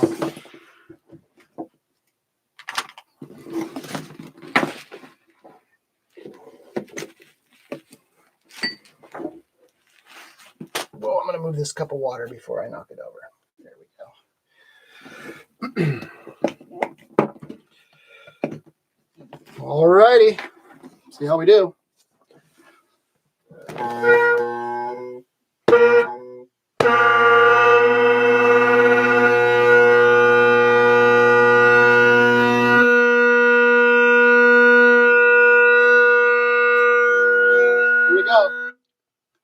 Everything's shutting off. I'm blowing a little bit too hard. But there you go. Look at that. Right there.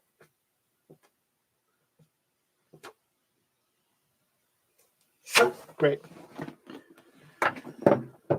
Okay, Dan is asking, do you recommend scraping or sanding to get a new chanter reed to play a little bit easier? If you would have asked me 10 years ago, I would have said, yeah, for sure. And also pinch it. Today, I don't do any of that.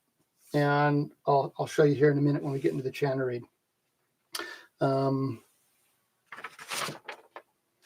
Okay, so we've got our Dri-Flo that's been installed. We got our Easy Drone combo set, which is the new increased absorption bass reed with the classic tenors installed. We've got our perfect angle blowpipe positioner installed. We got our silk black cords. Our regular Easy Drone set is our spare set. We got our small Bannatyne hybrid bag with the zipper on the bottom. These are R.G. Hardy precision-made poly bagpipes. We've got a set of brushes. You have to have a set of brushes. Even with the moisture control system, you need to be able to get inside your drones and brush them out. Moisture is going to get in there if you're ever playing in the rain. Even with the moisture control system, you got to brush them out once in a while to get moisture out or to get dust and just build up out of there. Very important. If you have wood pipes, these are plastic. These do not need to be oiled, but if you have wood pipes, you're going to need to oil your pipes periodically, and you want a separate set of brushes for that. You want the set of brushes you keep in your pipe case for swabbing out when things get wet. You want a separate set for applying the oil. You don't want to use the same brushes for that, because the brushes that you use to clean them and to brush out the moisture, you don't want those to be oily. You want those to be absorbent, and any kind of oil is going to defeat the purpose there. So you're going to want two sets. These are from R.G. Hardy. Okay. All right. So now we've got our Infinity pipe chanter. Love this chanter. My favorite pipe chanter from R.G. Hardy. I've got a video on it on my channel here. It comes with a traditional black chanter cap with a hole, which you can throw out or use as a paperweight or whatever, because you will not be using it, because what you want is the tone protector chanter cap. So this is my biggest selling product, and people love it because it allows you to keep your reed at the right humidity level. So there's a pink one. And here's how this works. Unlike the regular chanter cap, which only protects the reed from physical damage, the tone protector protects the reed from physical damage, and also it keeps it from being damaged from changing humidity, typically too dry. So it's got a hygrometer, which is a digital thing that reads the humidity in there. And it comes with, that pops off. And it comes with a couple of these humidity packets, which keep it at the right humidity level. So some people use one packet. I recommend two. These are nice and soft. I can feel the water in there. It's like a little kind of like jelly kind of stuff. These packets are made out of a breathable material. And the way it works is that if these are pre-calibrated to 84%, which is the ideal humidity level for bagpipe reeds. No matter where you live in the world, the reed loves 84%. If you get too much dampness, you get mold, the reed gets kind of cloudy and mushy sounding, and it shortens the life. And if the reed gets too dry, you get sharpness, you get chirping, and you kill the reed. So most people in the world will use two of these. There's a little gap in there between the outer layer and then the inside part that protects the reed. And I just get them in there like that. Start like that. Get them in the little gap. The reed goes in the middle. And then once they're in as far as they'll go, just push them in. And just kind of squish them in there. That's fine. And there you go. So now you can see the center part is where the reed goes. And then in between there is a little gap, and that's where the packets go. Cool. All righty. So then we put their digital hygrometer cap back on. This also measures and displays the temperature, although there's not much you can do about that. So now it's saying 56% humidity, which is what it was in this room just a couple minutes ago. And this humidity level will start to go up as we are speaking here. I love the Infinity Channer. Has an amazing sound, has a bright sound. It comes in blackwood and plastic. This is the plastic one. It's got the Infinity logo here. It looks like a sideways number 8. And what I love about this channer, it's got this amazing sound, but the smaller holes. So it's never going to be, a pipe channer holes are never going to be as small as a practice channer, just because this is a conical bore and the bore gets wider as it goes down. So it means the holes need to get bigger as they go down. So you're never going to have a pipe channer with these tiny little holes, but these are the, this channer gives you a big, bright, bold, projecting sound that's crisp and clear, that's well balanced up and down with these holes that are smaller and spaced closer together. Okay, in addition to my tone protector humidity controlling channer cap, I got my tone protector reed case. Same technology. You got the humidity controlling packets on the back, holds up to 15 reeds. I've already picked up these reeds. These are my foundation reed. And foundation reeds are also an exclusive reed that you can only get from bagpipelessons.com shop. These are made for me by Adrian Melvin. And Adrian and I have been collaborating on this reed. He reached out to me initially because he said, hey, would you play my reeds? I'm trying to grow my reed business. I would love it if you would play my reeds and promote my reeds. And I said, sure, but they have to be great. So my personal thing with my shop is that I don't sell that many things, but everything I sell and promote and talk about and recommend are things that I personally use and have tested and recommend for use. So I said, okay, let's do it. So we went back and forth over the course of, I'd say probably close to a year, perfecting this design. So it's different than his standard reeds. It's made specifically for me for what I'm looking for, which is efficiency, brightness, and ultimate stability. It's so important that a reed is comfortable to play and efficient. So you're getting a lot of sound for the effort, but it has to be really, really stable. I don't want a reed that is really sensitive to blowing pressure. And what he has been able to come up with, and what we've been able to come up with together, is the best pipe channer reed I've ever played. And they cost more. They're not for everybody. If you're looking for a cheap reed or a good deal, this is not the reed for you. But if you're looking for a reed that is ready to go right out of the box, that has a great sound, that is efficient and clear. And if you want to buy one reed because you only need one reed, then you want the foundation reed. So these reeds are all 100% picked by me to the exact strength that you want. And it's 100% money back guarantee. And I've never had one of these reeds returned. So Adrian makes these reeds exactly how I want them. They come shipped to me in Tone Protector reed cases. I send him a bunch of empty cases. He fills them up with reeds. He sends them back to me. And the latest order I got from him over Black Friday, they're all gone already. And they're very popular. So check them out. This, they're called the foundation reed because a great reed is the foundation to a great sound. So since I've invented the Tone Protector, I have not licked a reed once.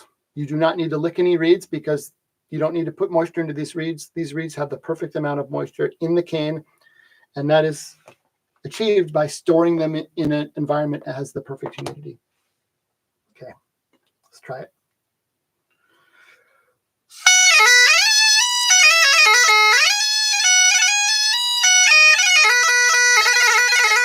It's pretty amazing to me. Right there, boom, right out of the box. I think it's maybe a little bit too deep into the chanter, so I'm going to put a tiny little bit of hemp on there. I don't have, so there we go. A little bit of black wax hemp on the bottom of this reed. Let's just do a couple wraps. 1, 2, 3. Okay. And because it's threaded, you just screw it in.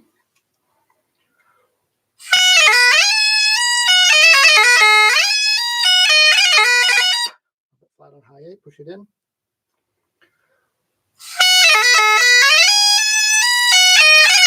That is great. Love that. No tape. So if I was really setting this up for myself, I would put a little bit of tape on every hole and really get dialed in there. Okay. Comment from JFWRG. I was thinking about getting an Infinity for solo competition. Yes, do it. You will love it. You're going to love this chanter. Now, I think I'm probably going to have to open up these drone reeds a little bit. I think they're going to shut off, but let's just see how it goes.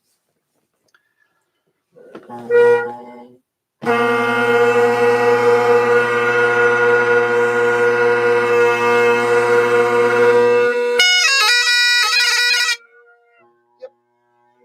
I thought as much. That does not mean that these are malfunctioning. It just means that they're set to be taking a little bit less air pressure than I'm blowing here for this chanter. So I'm just going to scoot these bridles back a little bit.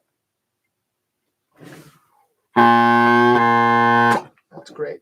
Okay. So the way that a bagpipe drone reed works is there's a tube, and the tube is closed at one end and it goes into the drone. The only opening where air can get through is on the top of that tube. There's a tongue, which is a little vibrating flap, and underneath the tongue is a hole. So let me show you what that looks like here. So this is your classic easy drone tenor. This is a tube that's hollow. It's sealed at the end with this, closed at the end with this screw. It's open at this end. And the only place that air can get into this reed is underneath that clear tongue. There's a little hole. And you can see that hole there, that little pill-shaped, round pill-shaped hole. So as you blow into the pipes and air starts to travel through here, air starts to go under the tongue and through that hole. And when the air pressure gets enough, it creates a pressure differential. So there's higher pressure and lower pressure. And what that happens is that then the tongue shuts like a door. And then it pops back open. So you have two things interacting. One is the springiness of the tongue. It wants to spring back up, but then the air pressure pushes it down, but then it wants to spring back up again. And those two things working together, it vibrates. And then that's what creates the sound, is the vibration.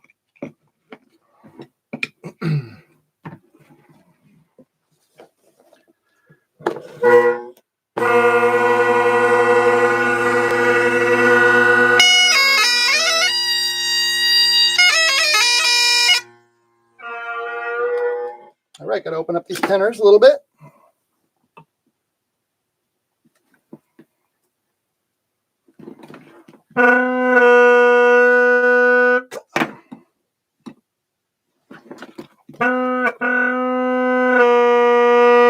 You want to have that two-tone, one tone, and then a second tone. If it doesn't have the two tones, then it's not working right. I have another video on my channel all about drone reeds. And that one has become very popular. I think people are really getting a lot from it. So check it out. Great. All right, here we go. Almost coming up on an hour and 50 minutes here. Amazing.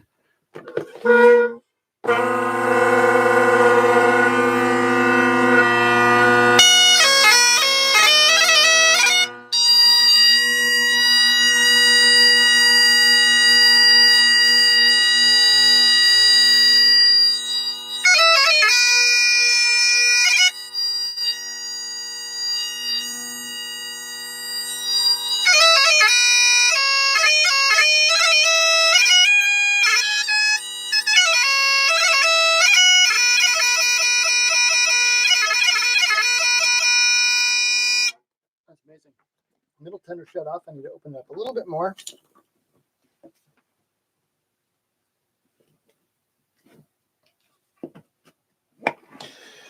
But this is remarkable. Brand new set of pipes. You've watched me put them from pieces into assemble them. Brand new set of drone reeds, never been played. Brand new pipe chanter reed, brand new chanter. Stick it all together. And the fact that they're basically working and totally efficient and totally stable. And basically, you know, I just tuned up the drones. Boom, you're ready to go.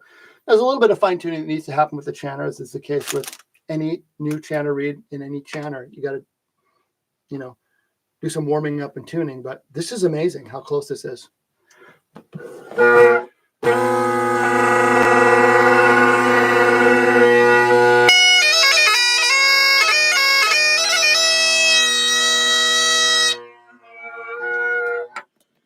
Middle tenor just needs to be opened up a little bit more.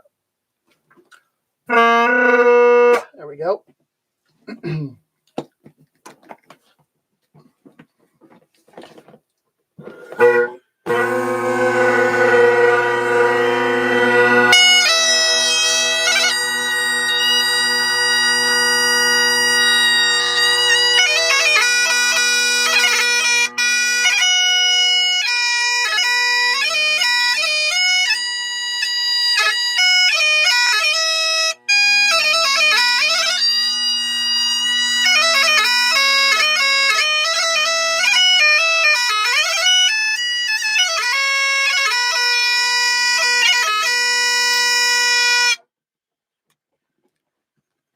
All right, this is amazing.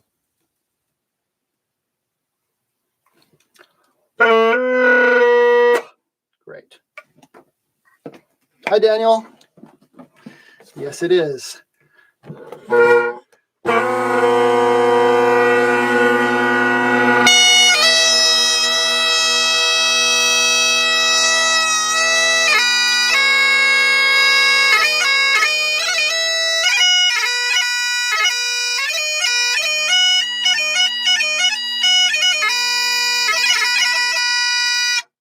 Great.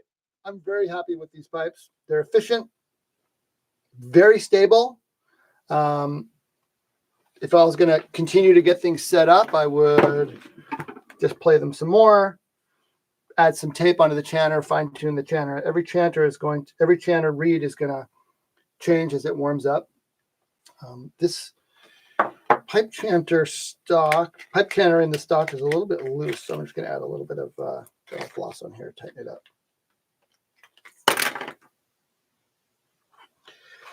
So back to the question earlier about how do you make a chanter reed easier? Well, the most important thing to getting an efficient, great sounding chanter is to have a great reed. And in my experience, great reeds become great when they're made. So there's some little adjustments that you can do to a reed to adjust the strength, that sort of thing. But you're never going to take a terrible reed and make it great, right? That is what the reed maker's job is, to make a great reed that then you can play, that you can make some fine adjustments to. So if you do have a reed that is otherwise a good reed, but a little bit too hard, don't pinch it. What you want to do is put an elastic band on it. So this is my precision tuning toolkit, and this is everything that you need to get your chanter reed working. It's got a sanding pad. It's got my Piper's Ultimate Reed Poker. Now the poker is for when the reed is too easy and you want to open it up. It's got some tuning tape, and it's got these rubber elastic bridles. So this is what you want to do if your pipe chanter reed is too hard, is get one of these little bridles, and I'll show you up close with that how that would work. So let me grab a different reed here.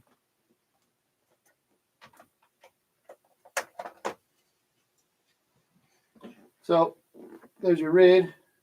Now, the way that the reed works is that these are two pieces of cane and there's a little opening in there. So just like with the drone reed, it functions by when you push air through it, the air on the inside is moving faster than the air on the outside. It's rushing through the middle of the reed.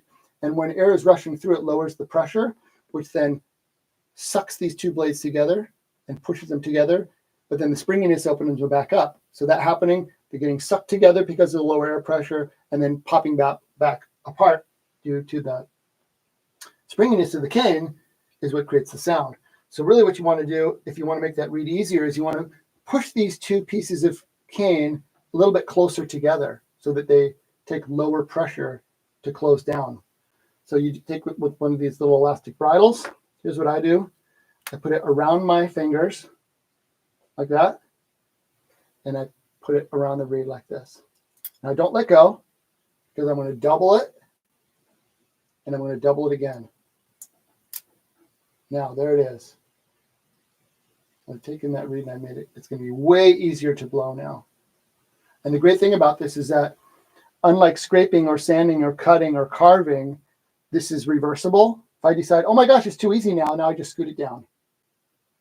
In fact, you can scoot it down all the way onto the wrapping, and it's just there and it's ready for you in case you need it. So that's it, the elastic band. I first heard about this from Richard Parks and Phil Marshall Montgomery, that this is one of the things that they were doing to ease up hard reeds and to bring up the pitch. So once again, my precision tuning toolkit, you get the sanding pad, you get the tape, you get the poker, and you get the rubber band reed bridles. And it all comes with a little handy dandy little bagpipelessons.com pouch to store all that stuff in. So there we are. We got, we're getting close here. What else do we have to do? Well, I'm going to take my Infinity chanter. Now the tone protector is already up to 70%, but that's going to come up to 84. And I'm going to close that on there. And it's got the storage tube. That's going to be good to go. We got our tone protector reed case, the perfect humidity level with 3 extra foundation reeds in there. Backup replacement packets. So if you have a tone protector reed chanter cap, you want it to be 84%, plus or minus a little bit. If it's 86, no problem. If it's 82 or even 81, 80, fine. But if it's consistently below 80, I would look into replacing those packets. And when you take them out, you will see that they are all hard and crunchy because all the water has been released from them. So I don't recommend that you try to add water to your tone protector. It'll work to bring the humidity up, but it also increases your chances of mold. So I wouldn't recommend that. It's just worth getting these packets.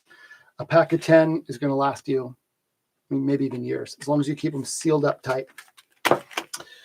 All right, we got some black hemp. Let's see what else. This person also ordered the a Walsh practice chanter reed and my new endurance practice chanter, which is the world's first practice chanter with a moisture control system built in. So the way that it works is that just like the Dri-Flows had that orange silica gel desiccant, the endurance practice chanter works on the same principle. The top of the chanter, well, I've got one right here. The chanter top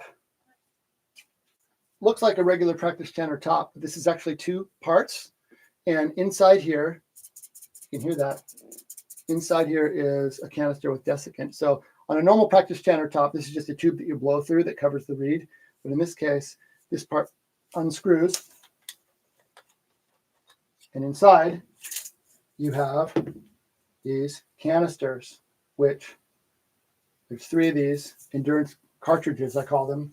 And when they're in there, the air can't get to your practice chanter reed without passing through them. So there it is. Currently, I've been playing this set of canisters for over a week. No moisture on the reed at all. So that is a great option. And our first batch of those sold out within hours, and we've got more. So you can check that out too. So we've got, let's go through our list here. Our RG Hardy Precision Made Poly Bagpipes, check.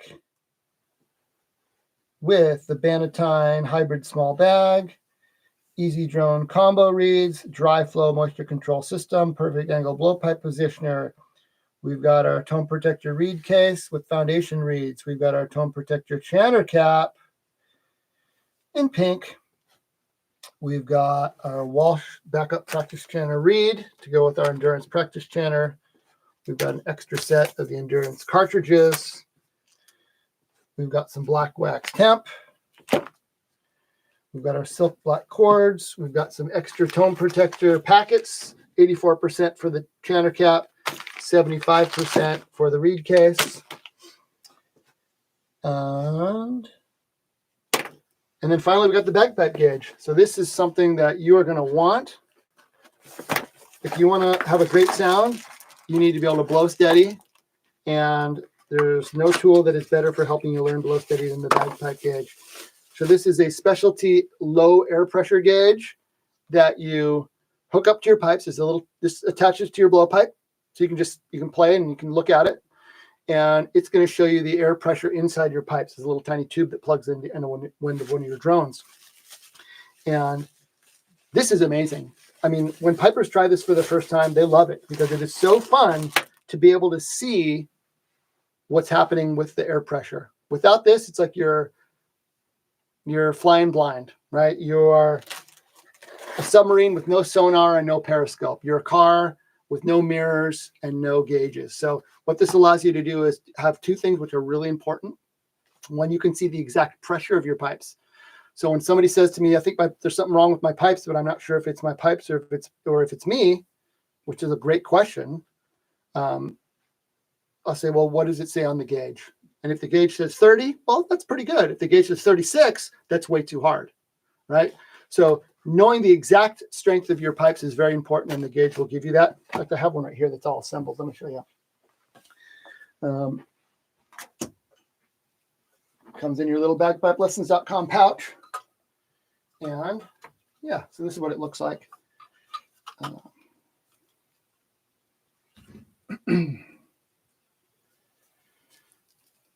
Right, so this plugs into the top one of your drones, little stopper, skinny little air tube.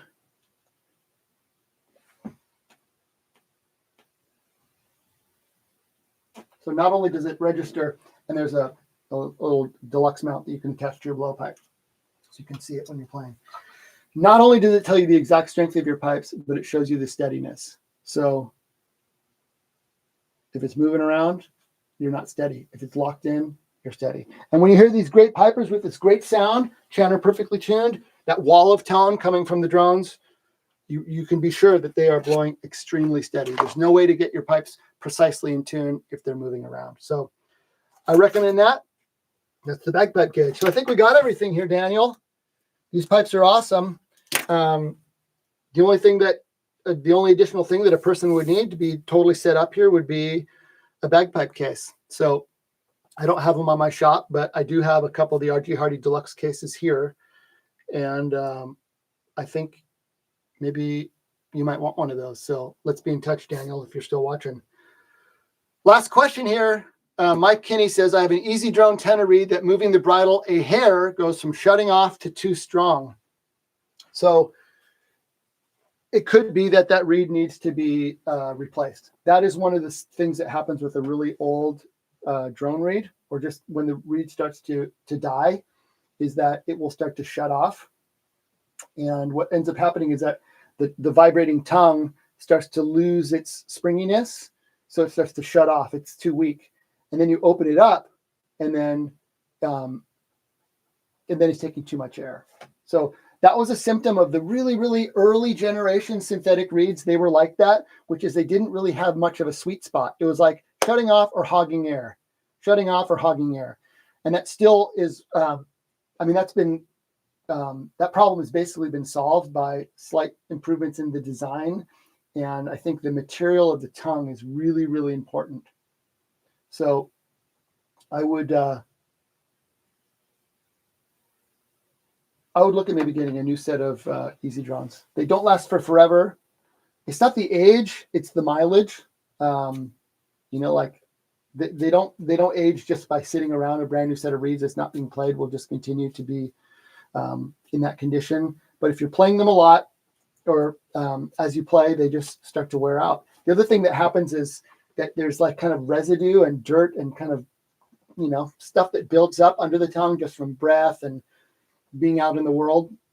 And it's very hard to clean that out. And that kind of residue and that stuff that gets under the tongue, that also contributes to the reed shutting off over time. Well, gosh, people, this has been really great. 2 hours, 6 minutes. Never done this before. Thanks, everybody, for tuning in. And have a great Friday. Have a great weekend. And if you're watching, it's on the replay, feel free to post comments. I'm always checking the channel and seeing what's going on. And we will be in touch. Thanks, everybody. Check out bagpipelessons.com. And if you like this video, join the channel. And cheers. Everybody have a good one. See you next time. Mahalo.